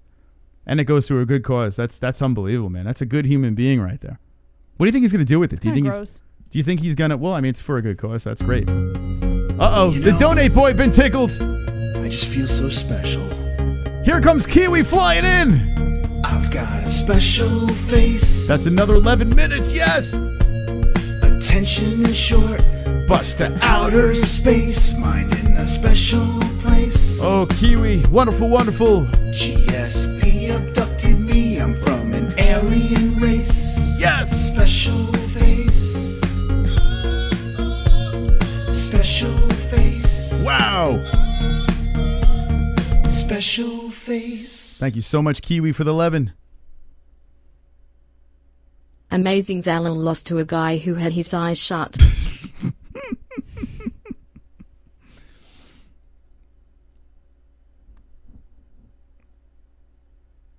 Okay. Thank you, Kiwi. Thank you. Super chat. Jose! R.I.P. McGregor's leg, poultry leg, save MMA-Holes. Thank you, Jose. He said he was training for boxing, by the way. He's making excuses. There are a series of excuses following his loss. I'll give it to you. He's making excuses. I'll give it to you. But it's okay. He'll bounce back and be victorious, right, Jesse? Yes. You think so? No. No, you didn't think so. So you think Poirier for the win in the trill? Probably. Okay. Well, I don't know. It depends. Not nice guy McGregor probably will win. Uh-oh, D-Rest got the boobies loose. 1 minute left. Let's go. Hey, I can see your underwear. Put your boobies in the air. Fapping like I just don't care. Can I lick your pubic hair? Snap a picture, time to share. Took my meat vision impaired. Filthy mind, I need a prayer. Pervert cameraman, beware. Pervert cameraman, show them tits. Pervert cameraman, $10 tip. Pervert cameraman, save us, save us. Best. Pervert cameraman, show them breasts. Boobies. Save Kevin from a sanitarium residency. Okay, we will. Thank you, D-Rest. So, super chat. Oliver, 101. What do we got on the donations? Saves. So far? Yes. Oh, I tallied all the ones in queue. Just wait until the other Okay, we'll tell you in a second when it's all done. But thank you so much to the saviors for the show. We have 24 seconds left. If you'd like to save the show, drop a dono before the clock is done, and we go that much longer. And we have some time. We don't know how much time. Oh, let's do the math. I forget. We'll do it when it's done here. Here we go. Wonderful, wonderful. But why? How you doing? Oh, all right. The time is up, but we do have some in queue here, so we're going to stop on a man named the Glove Touch. So we're going to let the donations play. Thank you guys and gals so much for the donations. Completely generous of you to keep the show going and flowing. Can you give us your best Valley Girl accent? Like, oh my God. My God. My God. My God. Really? Look at that butt.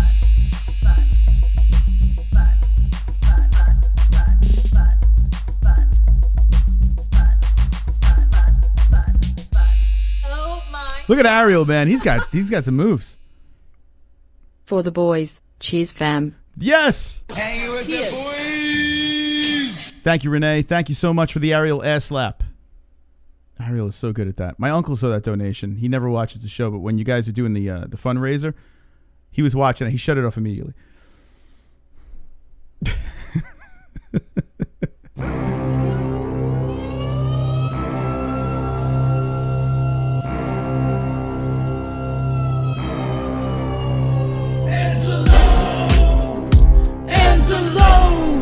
Michael Anzalone! Drop the ends in the chat! Anzalone! Rest in peace! Michael Anzalone! Watch out, here he comes with the wrench friend, heart and soul of the holes, Mrs. Steely girlfriend. Time outro. Yes! Welcome to the dead end. Let's so go! Big that you can't even comprehend. Lost and grown, making bitches moan. On the timestamp thrown while the chat room's stone. Hold up!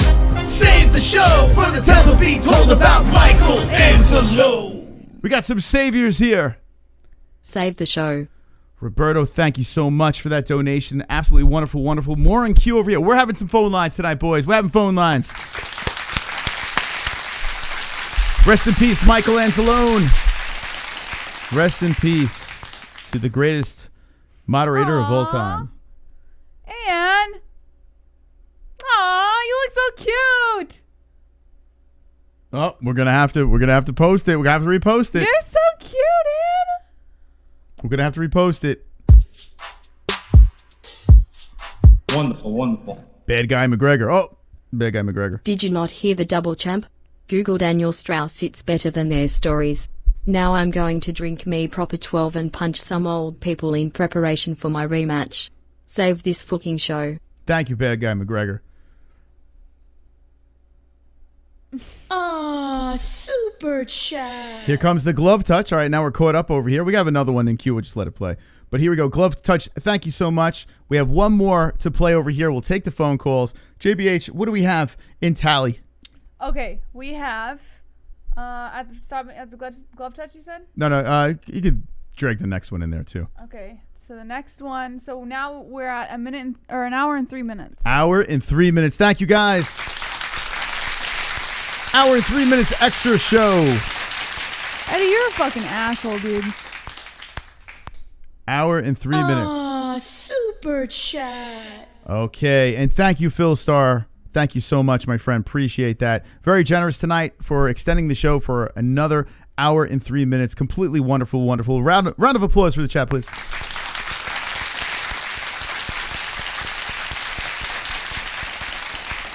Beautiful stuff. Beautiful stuff here.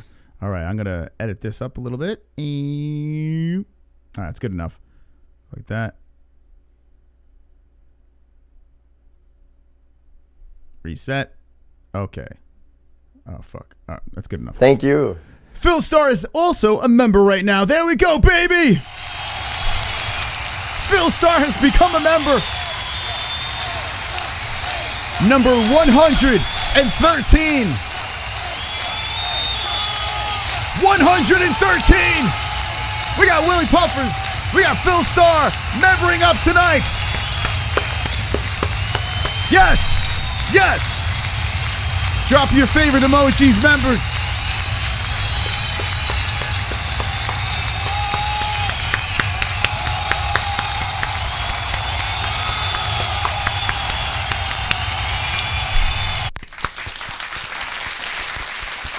Wow, thank you so much, guys.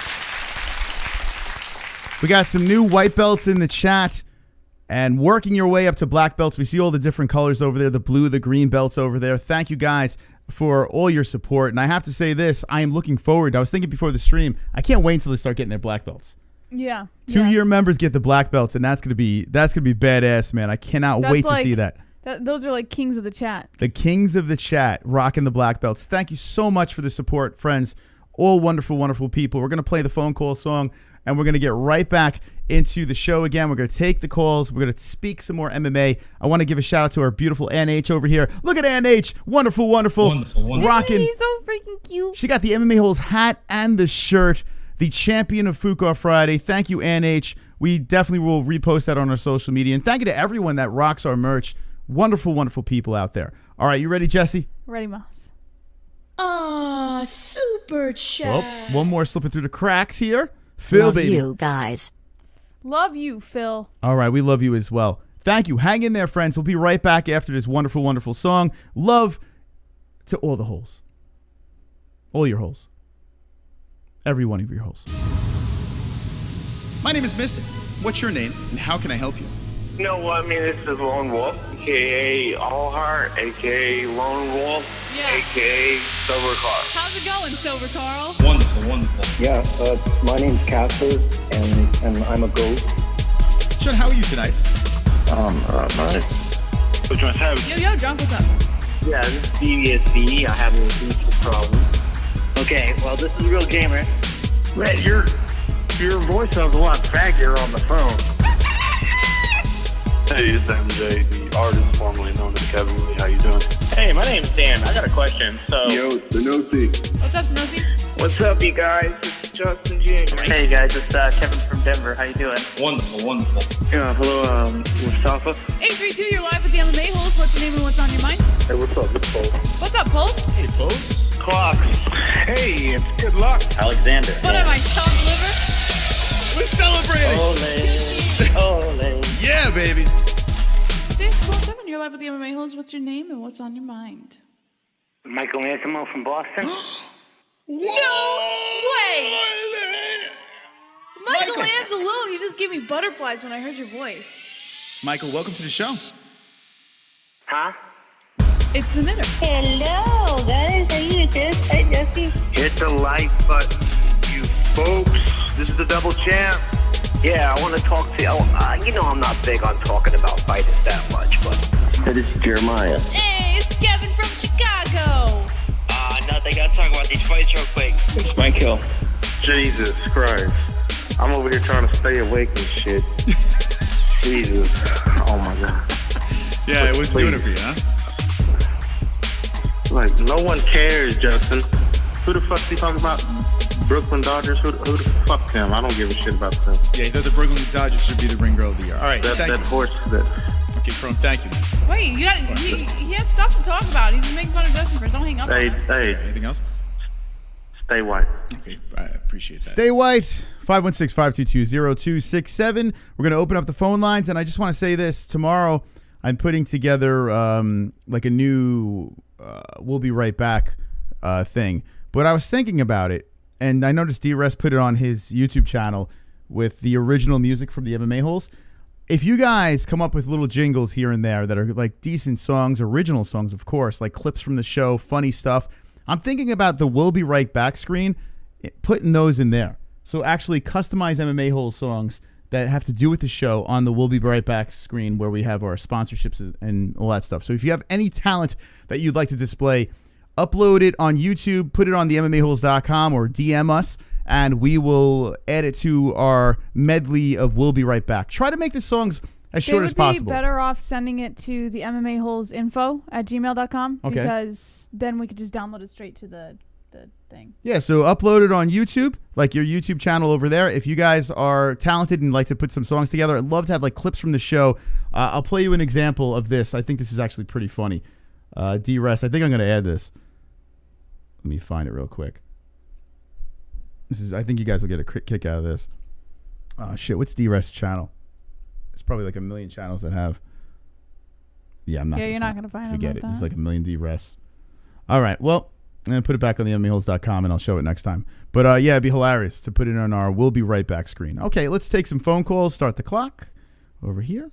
And 516-522-0267. I think it'd be cool, have their music during those scenes. I think they'll get a kick out of that. All right.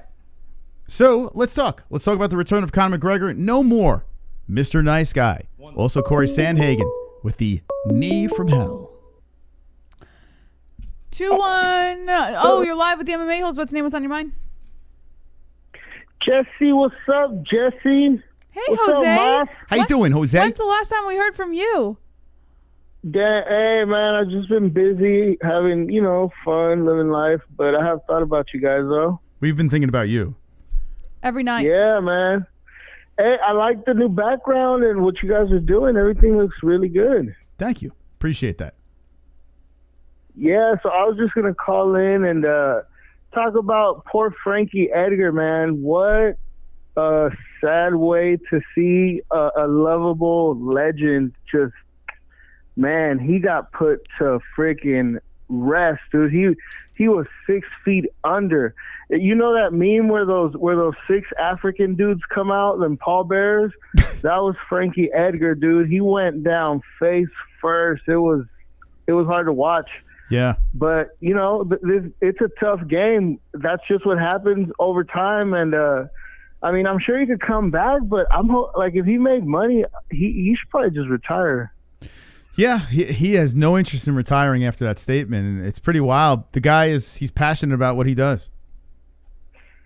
Yeah, I love him. If he wants to come back and take a couple more fights, I think that was a fluke, and it's a testament to how good Sandhagen is. The other thing was this weekend, Burns and Usman. I think that's a pretty good fight. Former teammates, sparring partners, and hopefully Usman loses because he's kind of the boring champion, the dislikable champion. For whatever reason, it was like from shitty Tyron Woodley to this guy. Like the welterweight division hasn't had a likable champ since Lawler and GSP. So hopefully he loses to Burns, and hopefully Burns, I think that he's a more likable figure. It's funny. Welterweight, GSP, who is arguably the greatest of all time, he was criticized for being very boring as well. It's kind of wild, the welterweight division. You had GSP, you had Woodley, Usman, these guys that would drag you to the ground and kind of slow the pace of the fight down. Robbie Lawler was the guy that was fun. He's a guy I could think of that was like just a banging, champion out there. But yeah, 170s have been an interesting weight class. Yeah, well, we'll see. Hopefully they'll shake things up. The other fight I was going to talk about coming up is Gastelum. You know, I'm telling you, if you watch, it just came out, so I know you probably wouldn't have seen it yet, but the Embedded episode 1, when he's on camera, man, you can just hear his speech is a little bit slurred, and he's pretty fucking young. For him to already be slurring, I think he's been in some wars. He's taken too much damage. And I love him. I really do. He's Mexican, everything. You know, I root for the guy. But I think in this next fight, if he loses again and if he absorbs a lot of damage, he needs to seriously think about hanging it up. Yeah, a lot of people are throwing shade at Kelvin Gastelum. He's become the butt of the joke now. This guy was a Ultimate Fighter winner. And then when he was running around with the belt over his shoulder and he kind of peaked with the Izzy fight, ever since that, it was just like everyone was kind of just dogging the guy. I think the guy's still interesting. I really do. Like, I'm still interested by the guy. I don't mind watching him compete. It's just you never know what Kelvin you're going to see. It's weird. Well, yeah, the main thing, don't get me wrong, I want to see him fight, and I root for him. I want him to win, and he can win. He's shown, even for a guy that really should be at 70, he fights at 85, and he holds his own against big 85ers. Look at Izzy. But the thing is, what I'm saying is, with him showing signs of brain damage, with his speech starting to slur, if he gets into more of these wars, which is kind of his style, he probably should like really think about building his nest egg and how he's going to pivot out of MMA. Interesting. I got to watch this Embedded. I got to see this now. I'm curious. Yeah, because I never noticed him having those problems with his speech. Or maybe Ali Abdelaziz is rubbing off on him, It's possible. Yeah. We'll see, well, and just the last thing, I just had to, of course, touch on McGregor. Wow, what a win for Poirier, and how good he exposed. Well, but, the leg kick thing, do you think it had to do with the fact that they were both southpaw? That's what the experts say. The experts say it's more effective if you go after that calf as a southpaw. That's what they're saying. I'm no expert. I'm just a dopey fan. I don't know technically speaking with that fight. All I saw was a leg kick. I didn't say, oh, that's specifically a calf kick. All I see is a leg kick. That's all I see, right? Now I know, oh, okay, it's a calf kick. It does happen. It's just McGregor made a bigger deal out of it. But from what the experts say, apparently if you're southpaw and southpaw, it's easier to deliver it. Well, I think that because it seems like if seeing McGregor go out like that, it's like he kind of lost some stock value. He lost and everybody feels like, oh yeah, so now everybody knows you're just gonna go in there and kick his leg out and he's done. But I think that them both being southpaw has a lot to do with it. When he fights somebody who stands traditional, they won't just be able to kick his leg as easily. And of course now he's gonna be aware, so maybe we'll see him switch up his stance a little bit, and who knows if that's good or bad if he's fighting different now. It's kind of ironic because what he did with Nate Diaz is he utilized the leg kick in the rematch, and Poirier utilized it against Conor in the rematch. It was kind of like he gave him a taste of his own medicine, and Conor's excuse was he was training more for boxing. He was thinking about Pacquiao down the road, and he wasn't really thinking MMA. I don't buy that, really. I have to think that he was training correctly and properly for an MMA fight. Might be making a little bit of an excuse there.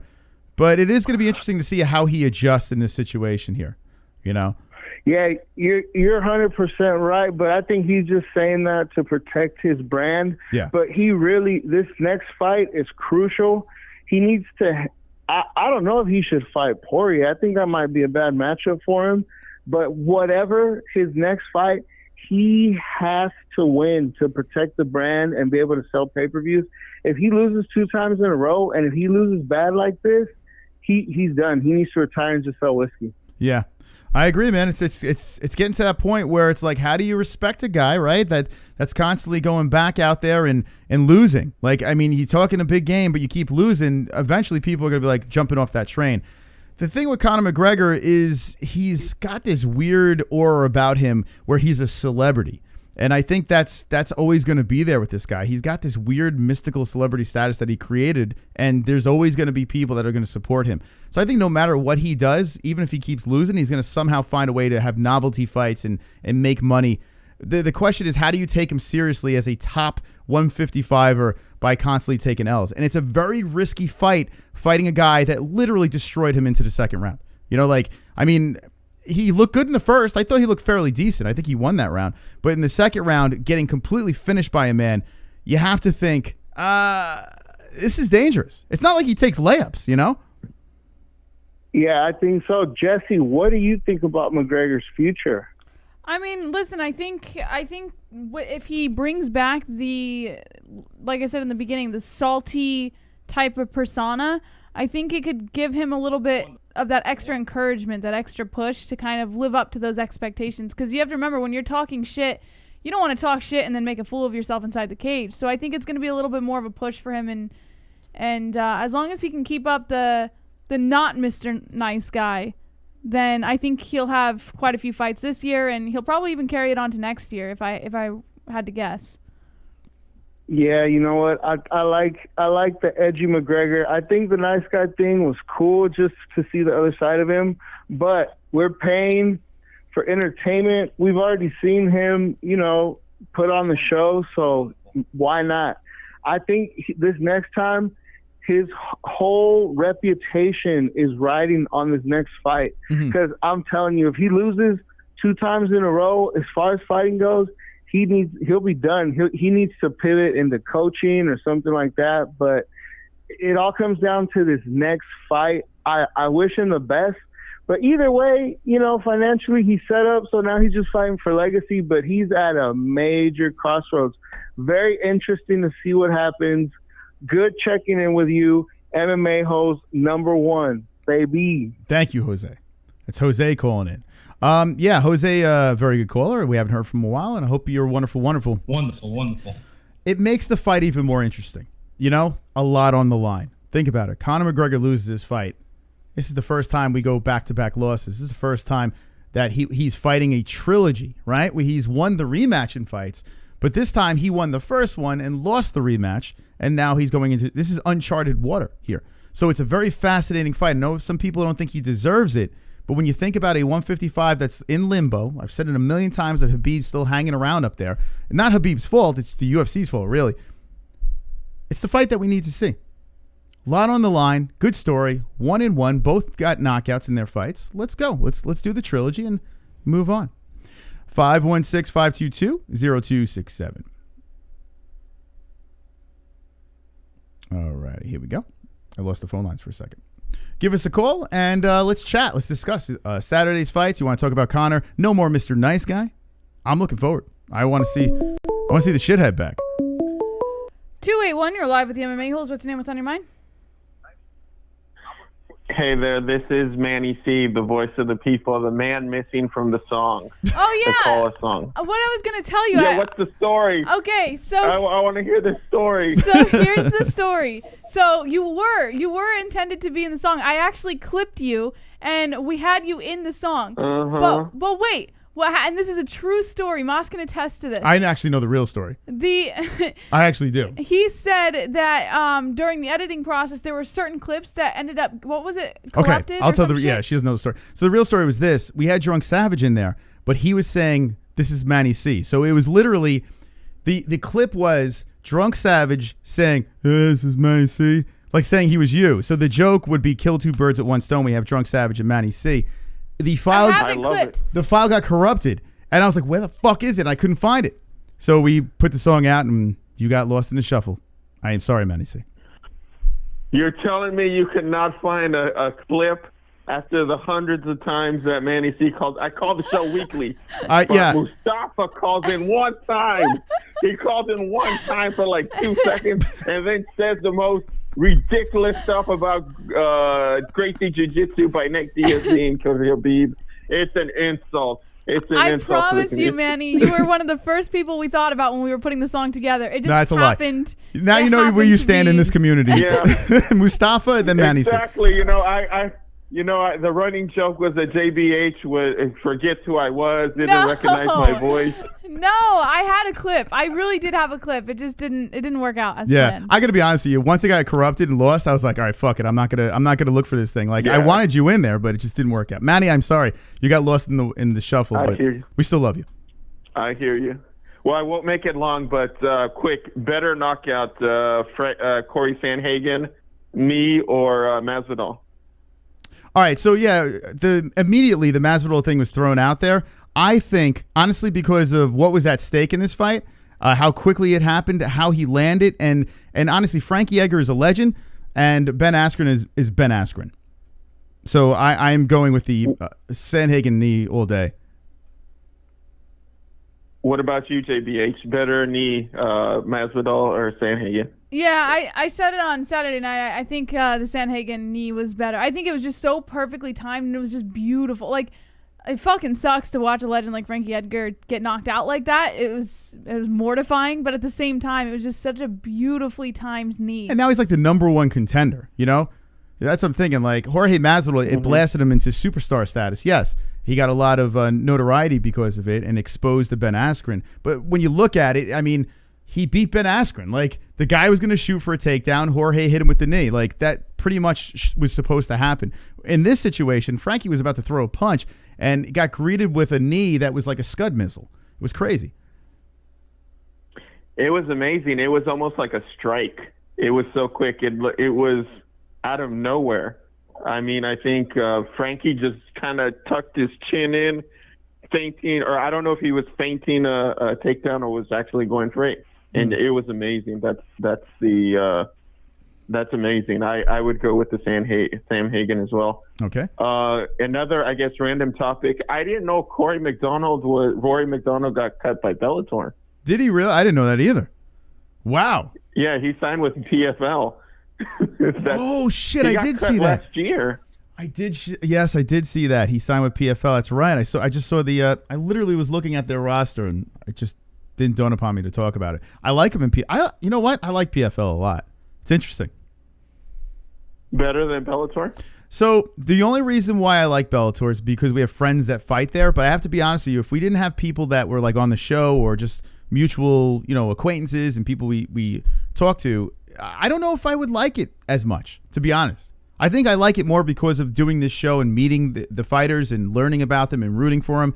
But other than that, Bellator as an organization, it doesn't really... Honestly, I think PFL is more exciting in a weird way. I don't know, Jess, what do you think? I can see that. When are you guys making the picks for Saturday's fight? Next week's fight. For the pay-per-view this weekend? The 13th. Yeah, I don't make it till the day of. Like I'm gonna do it the day of, but I'm a Usman all day. Like, I mean, I listen, I understand Gilbert Burns is he's a formidable opponent, but I honestly think Usman's gonna have his number. Nice. Well, it's a super stacked card. I mean, it's an amazing card from top to bottom, even the early prelims. And here's one fight I'm really looking forward to: Ricky Simon versus Brian Keller. That's like in the early prelims. Who do you guys got? Ricky Simone. I'm on the fence. With Kelleher. By the way, Kelleher has a YouTube channel. There's like 4 people watching him, so I would definitely subscribe to him because he's very knowledgeable. Not only is he in the game, but he's actually a likable guy. So I would definitely go subscribe to his YouTube channel. By the way, this picture is horrible of him. By the way, to touch on the Rory McDonald thing real quick, I just pulled up an article. It looks like he didn't get cut from Bellator. He just finished up a multi-fight contract, and instead of re-signing with Bellator, he decided to sign a multi-fight deal with PFL. Okay, so he chose to leave. Yeah. Yeah, that's a little odd for Bellator to just cut him like that. So that makes sense. That makes more sense. Yeah. Okay. Yeah, I mean, he's still got some name. I mean, if they let someone like that go, I don't know. That's not a good sign. Yeah, I guess that's all for today. Hey, Mighty Mouse is fighting soon, right? Yeah. Yeah. We were bullshitting with him in his gaming stream, and it's so funny, man. This guy is just like, oh yeah, I got a fight coming up, by the way. Meanwhile, he's playing like World of Warcraft. Dude, I like Mighty Mouse, man. He just doesn't give a fuck. Mighty Mouse doesn't care, man. He don't want to do interviews. He just wants to play video games. Like, I don't know how he spends time with his family between the training and the video games. But it's just funny. He's just like, I'm just going to go win in a couple of weeks, and then I'll go back to my World of Warcraft. It's a weird dude, man. I wish he was back in the UFC. I miss that guy. Yeah, does he come back, though? To the UFC? Yeah. He said he has no interest. He actually said in that stream that we were watching, he's just... Oh, no. Yeah, he's just... He's doing his. You could tell in that Cejudo fight too. Like it was a competitive fight. It was very close, but you can tell that Mighty Mouse is kind of moved on. You know, he did what he had to do. He's kind of bored, you know, in the UFC. So he moves on. Now he's fighting guys from all over the world. The dude's he's definitely one of the greatest of all time, Mighty Mouse, and he's still competing, which is crazy. I mean, he got bored, but I mean, he wasn't going to find better competition than the UFC. Yeah, UFC's top tier for sure. But if you think about it, you keep winning over and over and over again. You feel like, and I think he didn't feel like the UFC treated him like they should have. It was partially Mighty Mouse's fault though too, because he wasn't like the guy that really did the media right. Like he just didn't want to be there. So it was partially his fault as well. So I think he just thought he wasn't respected enough, and he just moved on. You know. Anyway, gotcha. Manny C, thank you for the call. All right, yeah, we'll put that's all for me tonight. Bye to everyone. Take care. We're going to put him in like the next, like maybe 3 songs down the road, we'll put him in. 516-522-6 516-522-0267. Call us up. We'd like to chat. Yeah, look at Kelleher in this picture. Could have got a better picture. It kind of looks like he's got the dad bod going. He looks like me. Unknown caller, you're live with the MMA-Holes. What's your name? What's on your mind? What's up? What's up? Alexander Volkov. Yeah. I got to say, this dude looks like a beast. He used to be like 245 or something. Now he's 265. Giant. Put on some muscle. And he's just destroying dudes. If it wasn't for Curtis Blades crotch sniffing him to a decision and Herb Dean saving him, allowing him to stick his head in his gut for 5 rounds, grind out a boring decision, I think Volkov will be fighting Ngannou or Stipe for the belt. But I think he's well on his way to be fighting for a title. And I want to see Volkov versus Ngannou. I think that's a nightmare matchup for Ngannou. I like that a lot. I think that's a good fight. You saw Ngannou said something. He came out and tweeted. He said something. Oh, you're with the big boys now, something like that. Yeah, he knows. He knows. Volkov, that's a dangerous matchup. You've been fighting these little dudes. This little Jairzinho Rosenstruck was like 6'1". They have him listed at 6'4". Ngannou was like a foot taller than him. No way in hell that dude's 6'1". And you're fighting washed up Junior Dos Santos. Wait till you fight a Volkov in his prime, really hitting on all cylinders. Not a wrestler like Blades, world-class kickboxer. He's going to expose you for the sloppy windmill brawler that you are, just like Stipe exposed him in the first fight. It's a bold prediction, him over Ngannou, though. I mean, he can be knocked out. Well, I have a better question for you, I mean, I Kevin. think he's a better striker than Ngannou. I'm sorry, just go ahead. I have a better question for you, Kevin. Do you see Ngannou Stipe first and then Volkov Ngannou, or what are you planning here? I want to. Well, Volkov lost to Blade, so they're not going to give him the title shot because they just can't do that. I would like to see it, but yeah, I just want to see him fight the winner. I want to see Volkov in the mix. I just think Volkov, based off his world-class kickboxing skills, his height, length, size, that's just a nightmare matchup for Ngannou. I think Ngannou is going to come at him. He's going to get picked apart. He's going to try to swing wildly. He's going to miss, and he can't get caught. He can't get clipped. He always has a chance when you're at heavyweight and you got power like Ngannou. But if he gets past like 2 or 3 minutes of Ngannou swinging like that wild caveman he is, I think Volkov can get it done and finish him. I like it. I tell you what, man. Like, I listen. Volkov is very good. He really is. I mean, the dude is a very good fighter, and especially with the whole Bellator background, former champion. This guy came in, and now he looks great. He looks better than ever. He's a monster at heavyweight. I just feel that when you put 2 monsters together in Volkov and Ngannou, it's very, very difficult for me to see Volkov come out of that alive. I mean, oh man, I know he's not very technical, Ngannou, but his cardio looks like it's getting better the way he's training now. He literally looks like a lab tested monster coming out there, and Volkov I think would die. I honestly think Volkov would die from him. I mean, you look at Ngannou, people keep harping on his big. Who do you knock out? He knocked out Cain Velasquez coming out of retirement. The dude just injury prone. Yeah, but I mean, all Ngannou has to do is tap you and you fall down. I mean, like I'm saying, like he is. Derek Lewis and Stipe. He didn't tap them, did he? Listen.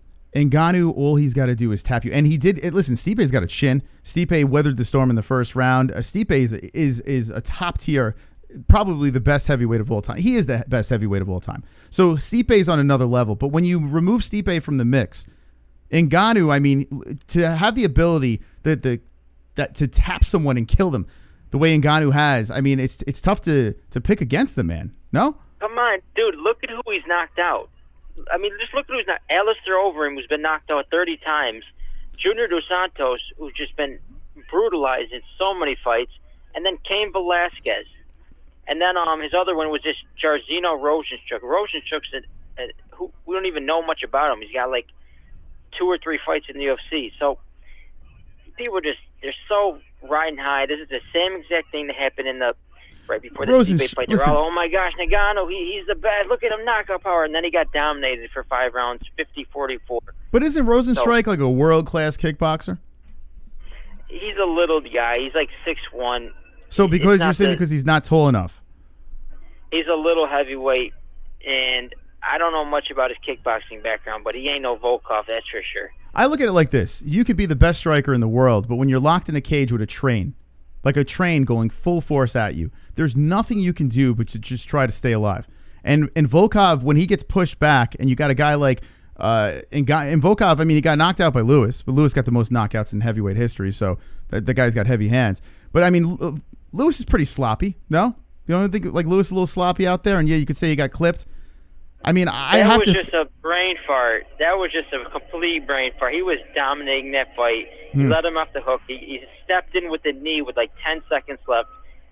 I mean, it was just one of those things where it was like a 1% chance and it happened. But you said Alistair Overeem was going to out wrestle Volkov. Did you see Volkov when he knocked out Fabricio Verdum? Verdum got taken down against a BJJ black belt in that fight.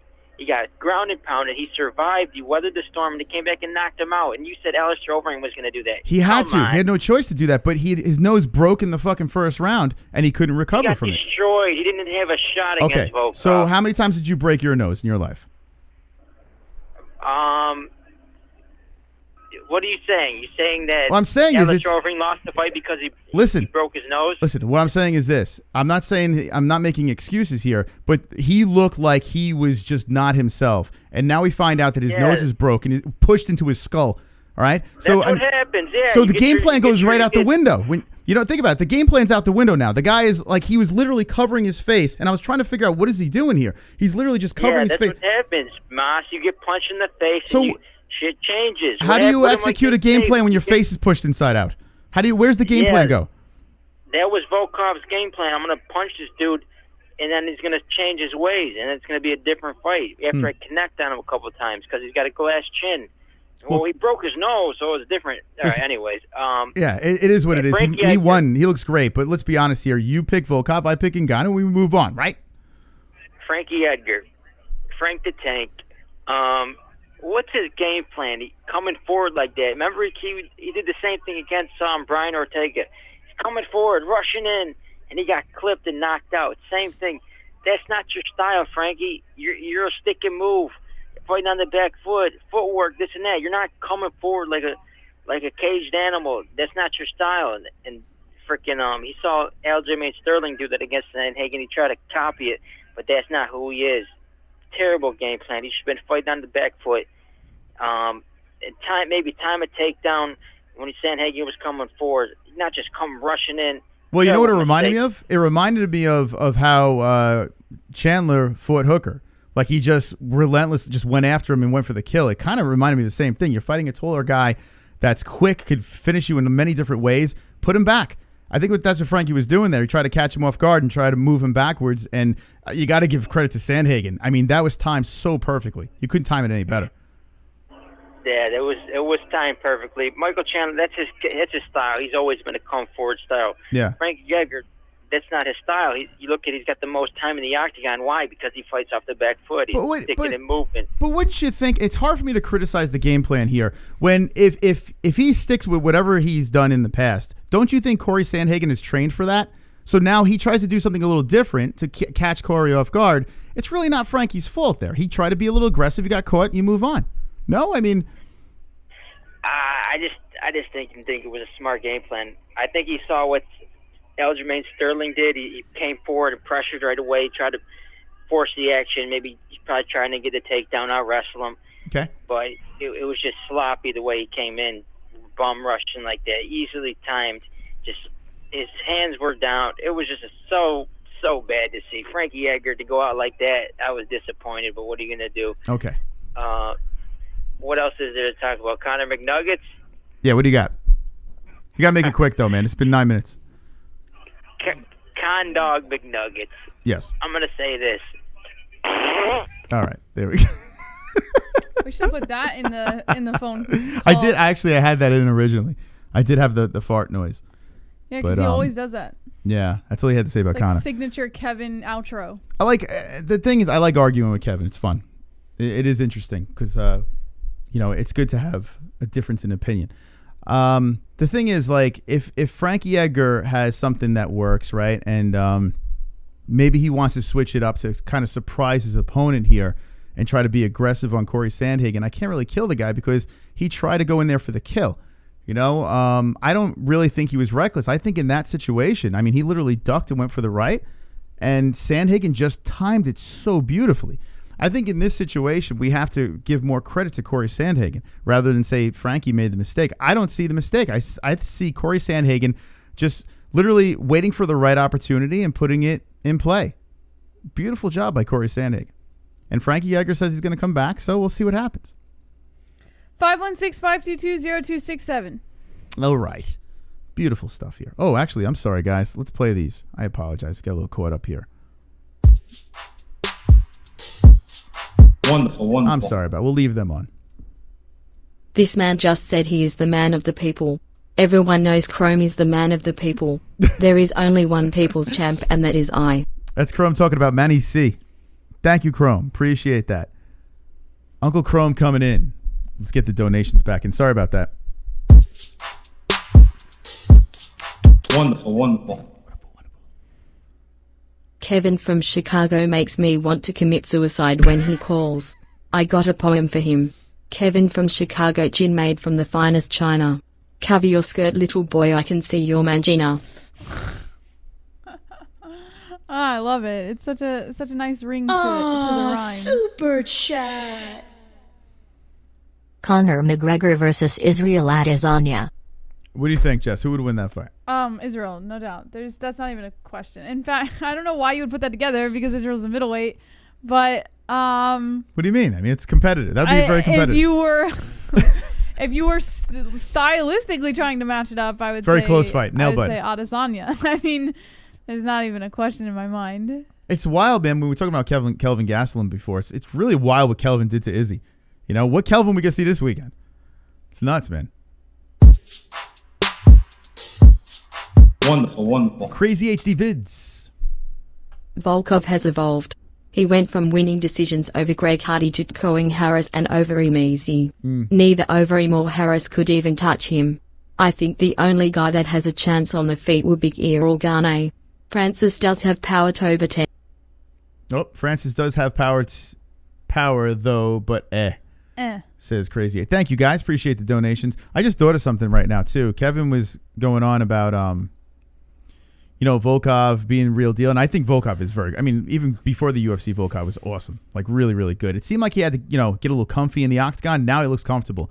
But when you talk about guys like who is Ngannou beat, like, washed up this, washed up that, Volkov just beat a washed up Overeem, no?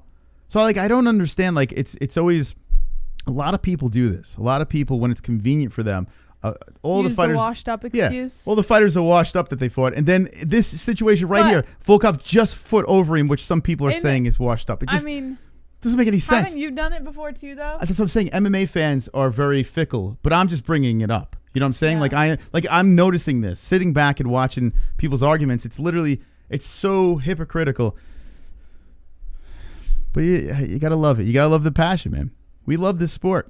Sometimes we get a little hypocritical. 832, you're live with the MMA-Holes. What's your name? What's on your mind? Hey, what's up, Justice Post? What's up, Pulse? Hey, Pulse. What's going on, Chris? How y'all doing? Wonderful. Wonderful. I know that's right. Man, I opened up a bottle of Jack, and I decided I was going to take a shot every time you guys either rolled your eyes or yawned during that last call. You must be drunk. And I am shit-housed, man.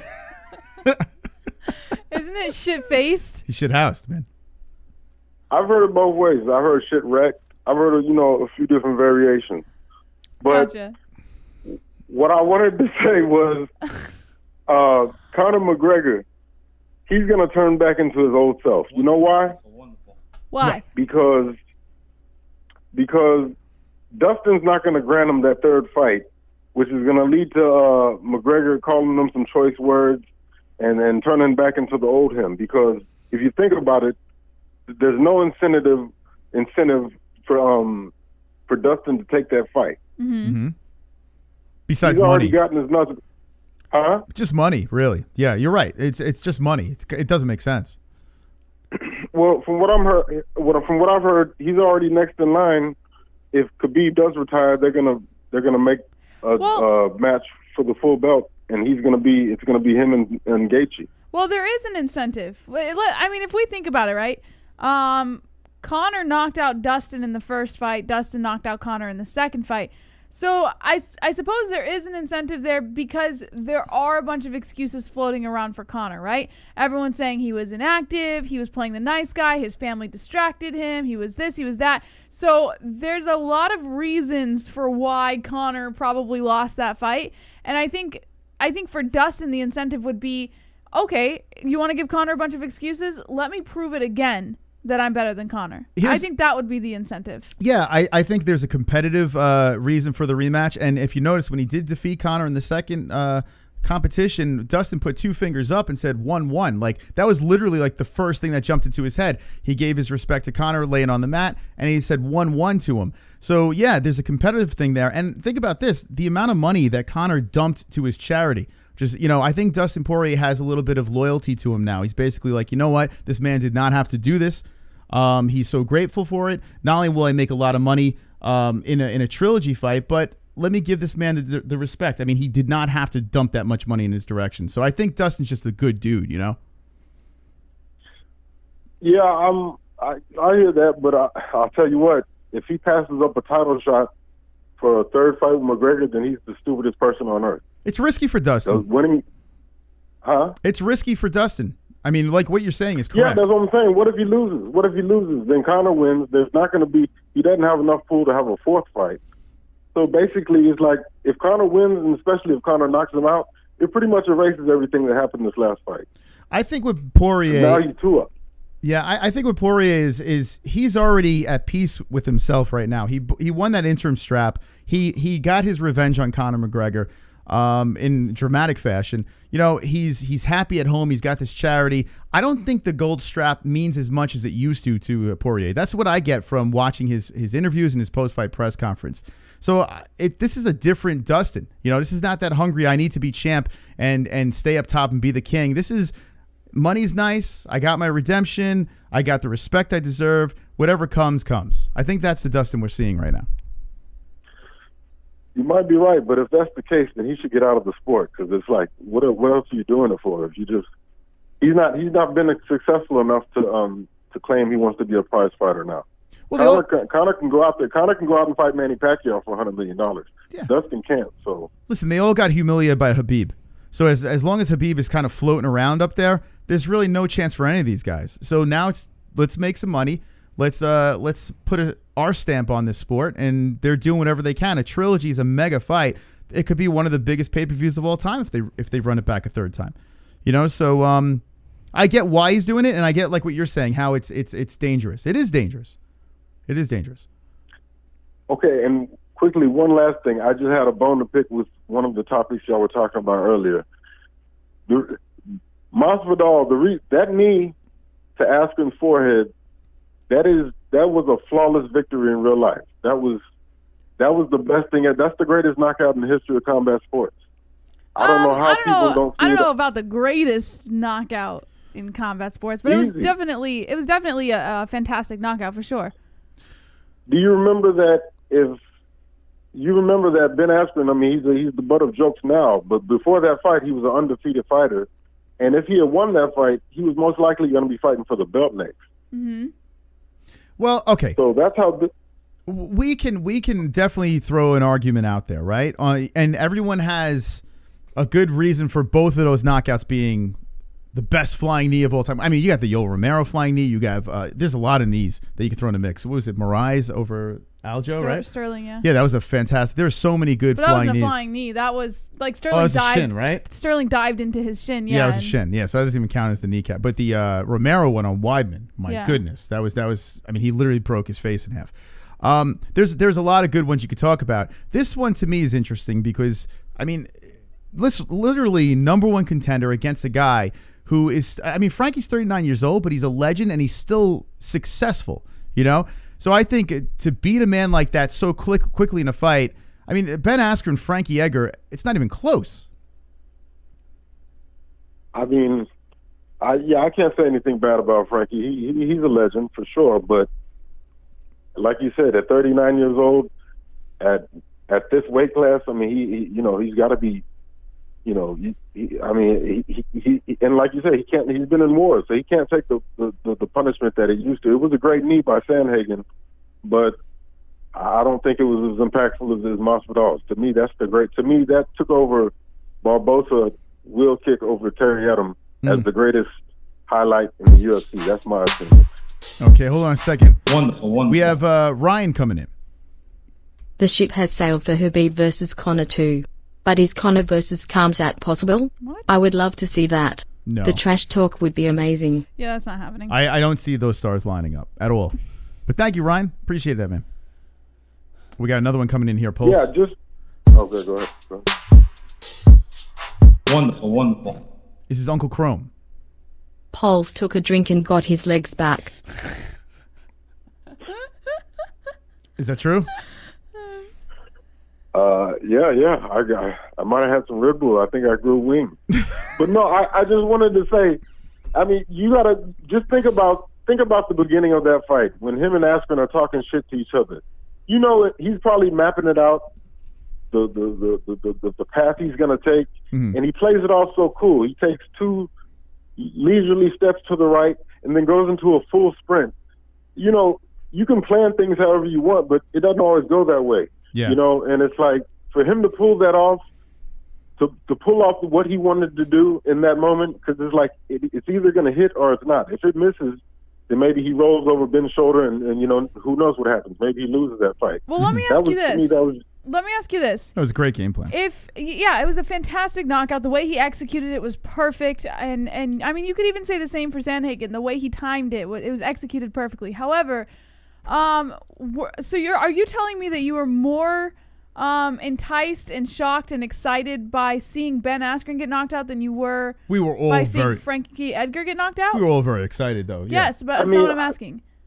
We've already, you know, Frankie's been in so many fights throughout the years, but we've already seen like a weakened version of Frankie Edgar get knocked out when he fought Ortega. I mean, you know, I just it doesn't hit the same. It's like at this stage of the game, I expected Sandhagen to beat him to finish him. I didn't know it was going to be like that, but I kind of felt like that was coming. You know, we had no inclination that Askren, you know what I'm saying, was going to falter the way he did. Look at what happened to his career. He's fighting a vlogger now. Yeah, but Ben Askren, all because of Masvidal's knee. Ben Askren was a tad overrated, though. I mean, yeah, it is kind of weird. It's kind of shocking to me that you find Frankie Edgar's knockout less impactful as an MMA fan than Askren's knockout. It's weird. It's just because I never looked at Frankie as a legit contender at bantamweight. I never thought he was going to actually get that belt. I tell you what, though, like if you have prime Frankie Edgar at 135, like a lot of people scream where he should have been, I think he would have stayed there for a while and reigned. I really do think he would have been someone that would have been a problem at 135. But now he's 39 years old, and I don't know. Like it's tough to say what's next for Frankie Edgar. But just looking at that knockout, you know what sucks about this conversation is I don't want to diminish how great Jorge's knockout was. It made him a superstar. It really did. But if you really break it down with the Sandhagen knockout and what was at stake and, the level of talent, I mean, he literally needed a wrestler that was shooting for a takedown. Like, it was weird. Like, you know what I'm saying? Like, he was pacing back and forth. It was cool to watch. Like, it was neat to just see, oh my God, it's over immediately. But I don't know. I have to go with Sandhagen. Wonderful. Kid Yamamoto did that flying knee over 15 years before Masvidal. Started the first round just the exact same. Look it up. If you don't know the name, research him. Great talent, but unfortunately injuries messed up his career. There you go. R.I.P. to a legend of JMMA. A lot of knees throughout the years. But yeah, I mean, I'm sure you could throw a lot out there, and there could be a lot of recency bias as well. But I mean, listen, that's just my humble opinion. We should do a community poll on it. All right, well, post. Thank you, man. We'll throw a community poll up and see what the community says. I'm sure you might be right. Okay, can I say one last thing real quickly, please, yeah. Chris? Okay, I had to get this out there. Yes. Calling me Marvel Mouth. Did Kevin from Chicago just call somebody else short earlier in his phone call? I might have fell asleep during that part, but maybe. Yeah, I hardly listen. Okay, yeah, I thought he called somebody else short. I was like, if that ain't the pot calling the kettle black. But anyways, great stream, you guys. Later. Thank you, Pulse. All right, it's Pulse. What is Pulse and Kevin's thing with each other? Like, they have like a weird animosity towards each other. I just want to give another shout out to Pulse. He's been a moderator for a very long time. Yeah. Thank you, Pulse, for your contribution. A really good guy. Turned out to be like one of like the staples of the show. Seriously, he calls in almost every time. He's been in the chat. He's been around for a minute. We've had our back and forths, but I got to say, like, he's one of the good guys. Thank you, Pulse, for being so supportive and consistent in the community. Okay, so this is an interesting debate, and I don't think this is another situation where there's really no wrong answer. You have to look at what is in play, what makes for the better flying knee. If you're just looking at Masvidal versus Askren and you look at Sandhagen versus Edgar, you got to look at the pros and cons. And when I look at everything, like the night of the Masvidal knee, we were literally going bonkers over it. It was so much fun. It was amazing. It was absolutely amazing. It was cool to see him like lay down next to Masvidal. I mean, what's it called? Askren and mock him and stuff like that. It was funny. The whole thing was funny. He was stiff as a board. But at the same time, in hindsight, looking back, and seeing the level of competition, I mean, this is Frankie Edgar, man. Like, this is the answer. This is a former champion, a UFC champion. Like, this guy has done it in multiple weight classes, defeated legends. I mean, I almost feel, and he was stiff as a board. Like, and they said at the fight, Cormier was saying this, that literally when it happened, the crowd was completely silent. Who was there? Like, everyone just kind of just shut the fuck up. It was weird. It was eerie. The people that were in the building, everyone just shut up.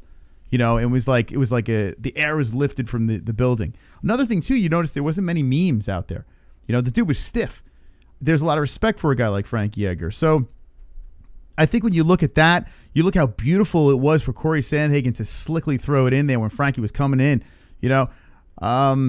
It's just so many things that I would side with the Sandhagen one more. But if you're looking at flash and glamour and glitz, and Masvidal being catapulted into a superstar from that, yeah, I guess I see. I see what you're saying. Let's see what the chat says. We'll throw a community post up.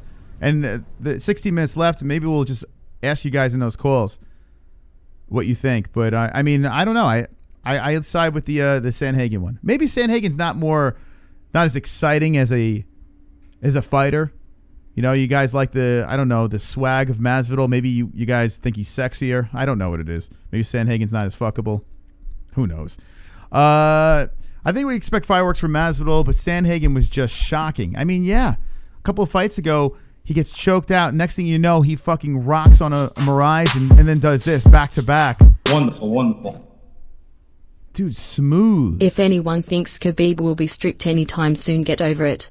He retired and the IFK still doesn't accept it. Same reason why Conor will probably get a title shot next. The IFK will always pick big names. It's business. It's all business. Thank you, Jackson. Appreciate that. This is very nice of you.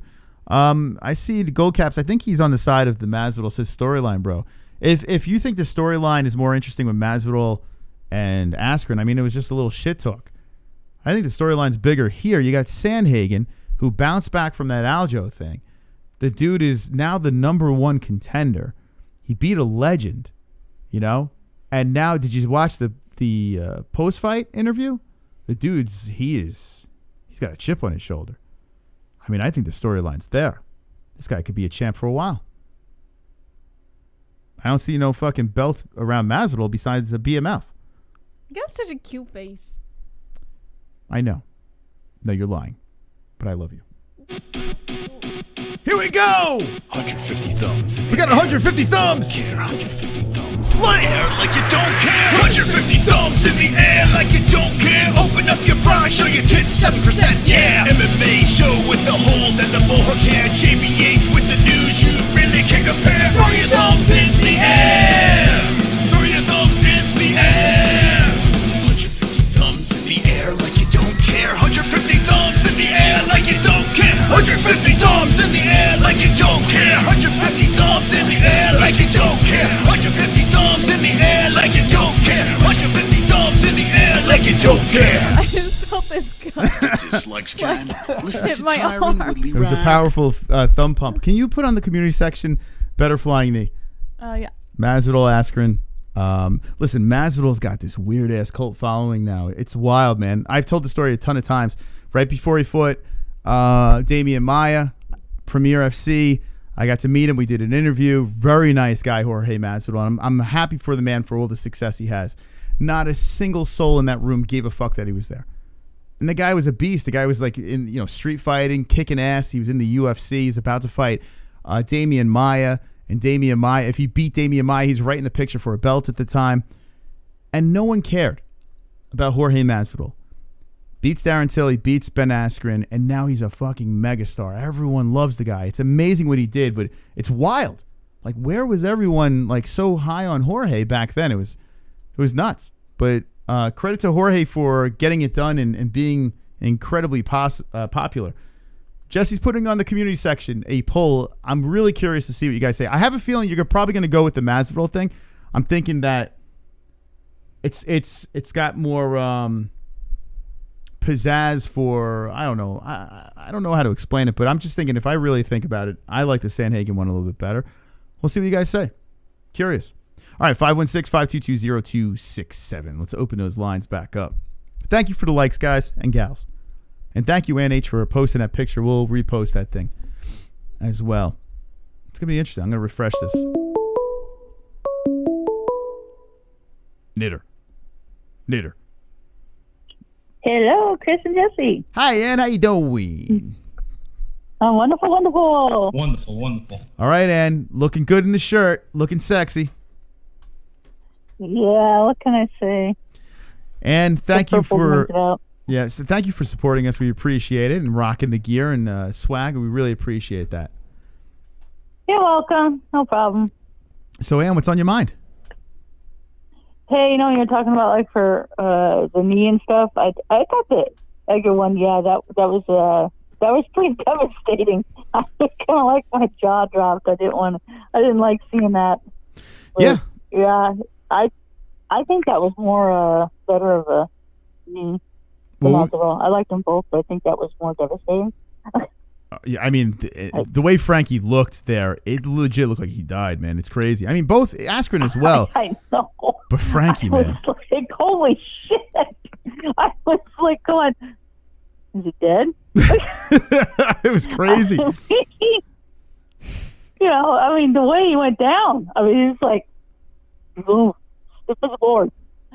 Stiff as a board is right. And right now we're looking at the poll on the community section, and right now Jorge Masvidal at 17 votes, 71%. So we'll see. We'll refresh this the last 10 minutes. Get your votes in on the community section. Yeah, they probably. That was good too. I have nothing bad about that, but I think it's because everybody just didn't really like Ben Askren. Yeah, and Ben did have that. Happened. Yeah, rocking the flip-flops and talking some smack, coming into the UFC thinking his shit don't stink. Or stank. Yeah, I get it. Stank. Yeah, I can see that. Yeah.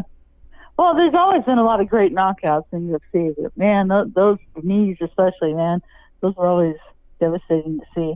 I think. It's like, yeah, I'm sorry. I think that Sandhagen. I think he's the type of guy that, because he doesn't, I don't know, maybe he's just not going to get that viral push. He's so good.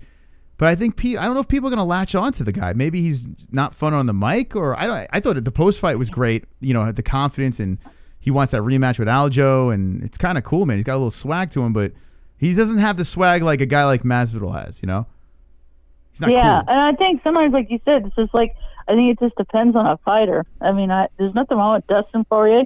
He's a great guy, but he's nothing like Conor. Mm-hmm. I hope Conor comes back and not be nice guy, because like you said, I like trash talk too. I mean, as long as you don't go after, I don't think you should go after like the children or the wives or whatever.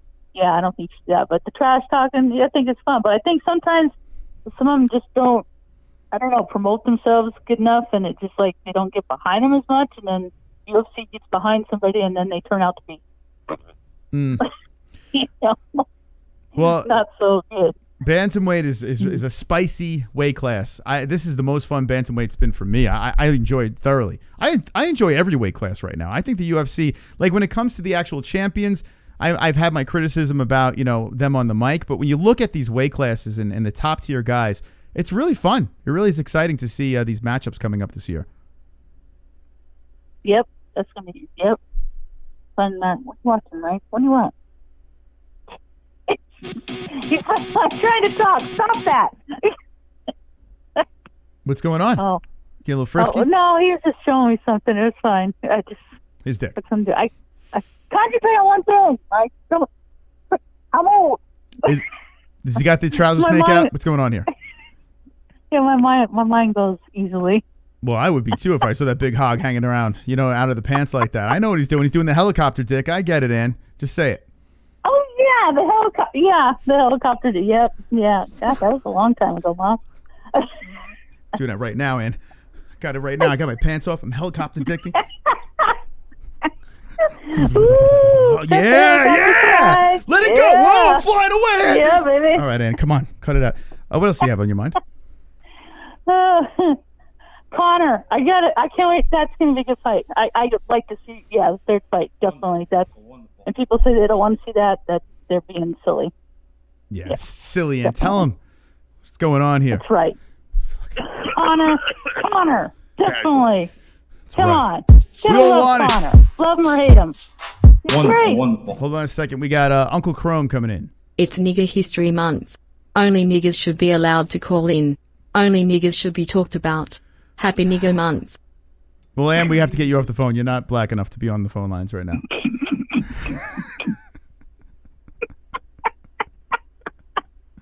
You have to.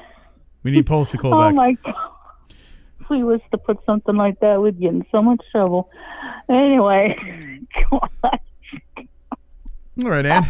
Well, on that note, would you like it to? On that note, Chrome, gotta love you, Chrome.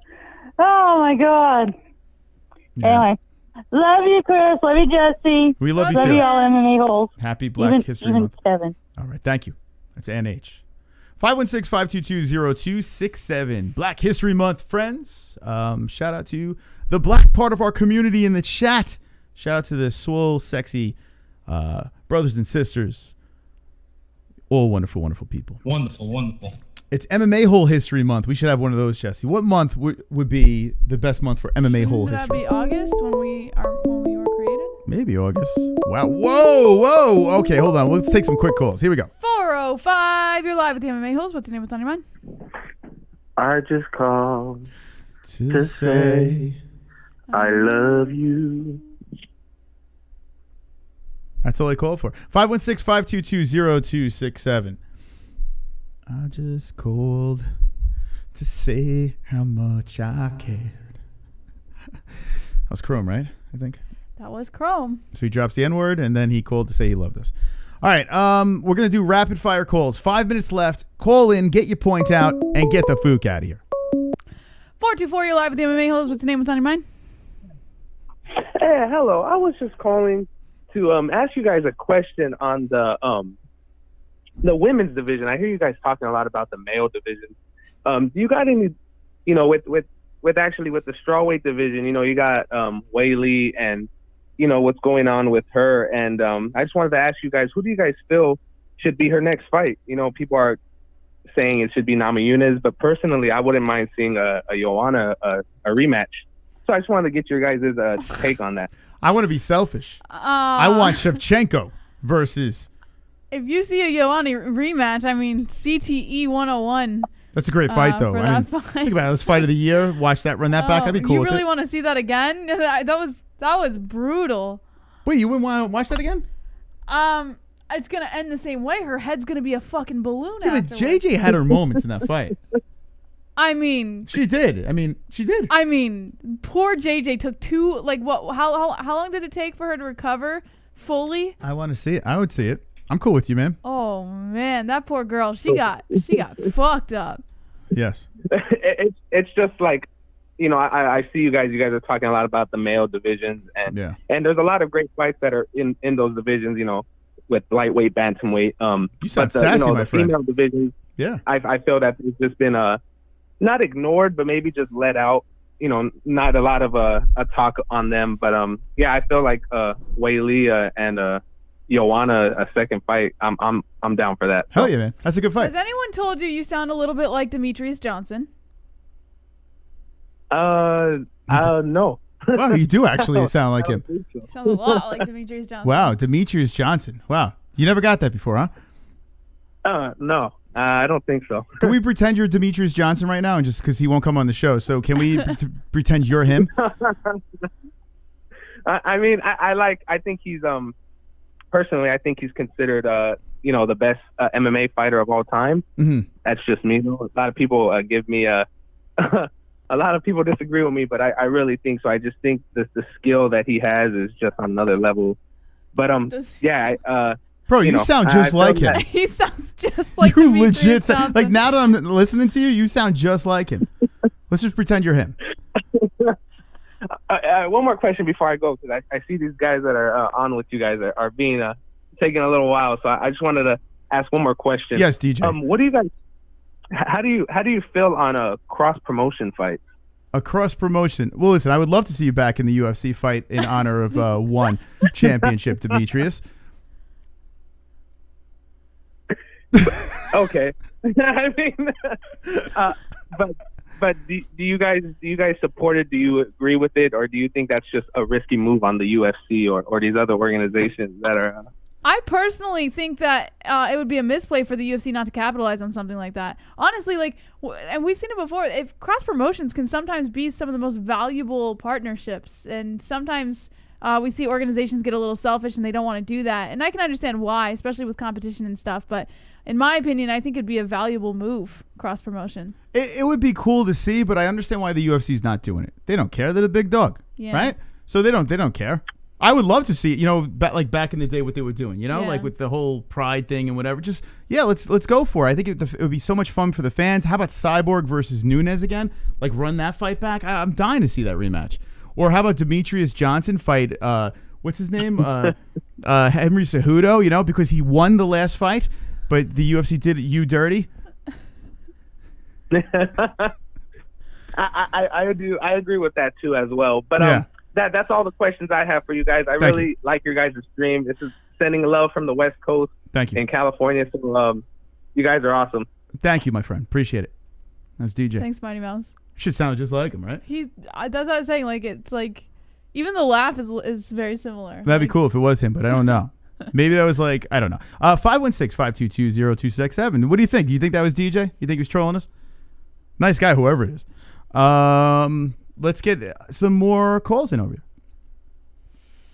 Oh, man. Okay. Unknown caller, you live with the MMA-Holes. What's your name? What's on your mind? Yeah, what's up, Mustafa? What's up, Mustafa? Finally, Mustafa, we've been waiting all night for you.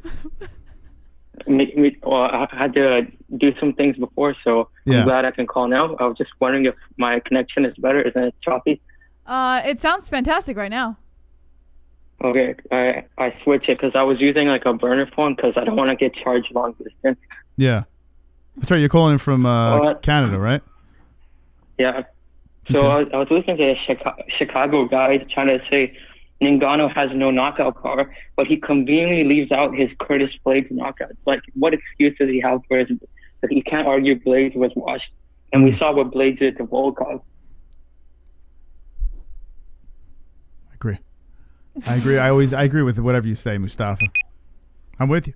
And I was also curious, what do you think about how Rory McDonald would do in the current UFC welterweight division? In the current, Usman kills him. I think he could be competitive, but I don't think he'd be champ again. I mean, not again, be champ, I should say. God, that guy in the UFC, man. Go ahead. I think, because he laid the blueprint on how to defeat Woodley and Damian Maia before they went on those win streaks. Yeah, he was nasty in the UFC. My problem with Rory when he was in the UFC is 1 minute he looked so dominating great, and the other minute like he would just look like, I don't know, like boring and like not there. Like it was weird. Like there were some fights that looked like he took off that night and just kind of shit the bed. But I'm glad he went over to Bellator. Go ahead. You talking about the Stephen Thompson fight? Yeah, that wasn't very good. That wasn't a very good fight. I was a little disappointed in that. Granted, Wonderboy is a beast, but what? There was another one too, wasn't it? Woodley, if I'm not mistaken. No, he destroyed Woodley. Hold on a second. The Lawler fight. I'm trying to think. Lola was great. Stopped in a second. Yeah, Lola was like basically one of the greatest fights of all time. So there was moments where Rory looked great, and then there was other moments that I do recall where I was just like, man, I thought he would do better than that. You know, he never had a chance really to shine the way he should have. A lot of people were saying he was the next GSP, very high on him coming in the UFC very young. And I'm glad he won a belt over in Bellator. I'm glad he did it. I just don't see him coming back to the UFC and being a champion. I don't see that. And plus his nose is like glass now. Well, I think he kind of went downhill when he started getting all weirdly religious. He lost me there. Yeah. Hold on, we got wonderful. Uncle Chrome. I think this fool is retarded. Oops, my bad. Did I say that out loud? Fuck him. You're not retarded, right, Mustafa? I hope not. Yeah. Yeah, I say that about myself too. Sometimes I'm like, I hope I'm not retarded. I don't think you're retarded, man. You seem like a nice guy. All right, thanks for the call. Thank you. He's too nice to be retarded, right? All right. Thank you, guys. I appreciate it. Love and respect everyone that called in tonight and everyone that hit that like button. Appreciate your company. We will be back live Wednesday night. We have to do a shout out to our sponsors. And tomorrow I'm going to be doing some edits on some stuff. I'm going to take some of your music and try to incorporate it into our We'll Be Right Back scene. And I think Fight Buddies are going to try to revamp a little. And that's that. Jesse, if you can give some quick plugs and get us fucking out of here. Thank you so much to everyone who has supported the show tonight. You guys are all wonderful, wonderful. Keep us going afloat. Shout out to our sponsors, Ballsy, ballwash.com, promo code MMA-Holes. That's MMA-Holes for 15% off all of your favorite nut care needs. Also, Lux Bidet, link in the description. You can get 10% off at checkout. You're not going to see the 10% off at first, but you will see it when you check out. Lux Bidet, have a nice clean butthole. It even takes care of sensitive skin and has feminine washes. A simple few-step attachment to your toilet. Lux Bidet, link in the description, 10% off. And also, mysticrootscbd.com, promo code MMA-Holes, MMA-Holes, 15% off, all organic, all fantastic. Visit mysticrootscbd.com for all of your CBD needs. And last but not least, thank you to ESPN Plus, who has been there for us since we partnered with them and has provided us with every fight that we watch, every UFC reaction, every Saturday night. If you guys want to watch the fights, if you want to watch the fight nights, the pay-per-views, whatever it is, if you want to watch just live sports, ESPN Plus, link in the description. Click that link and get everything you need and more. As always, guys, don't be an a-hole. Be an MMA-hole.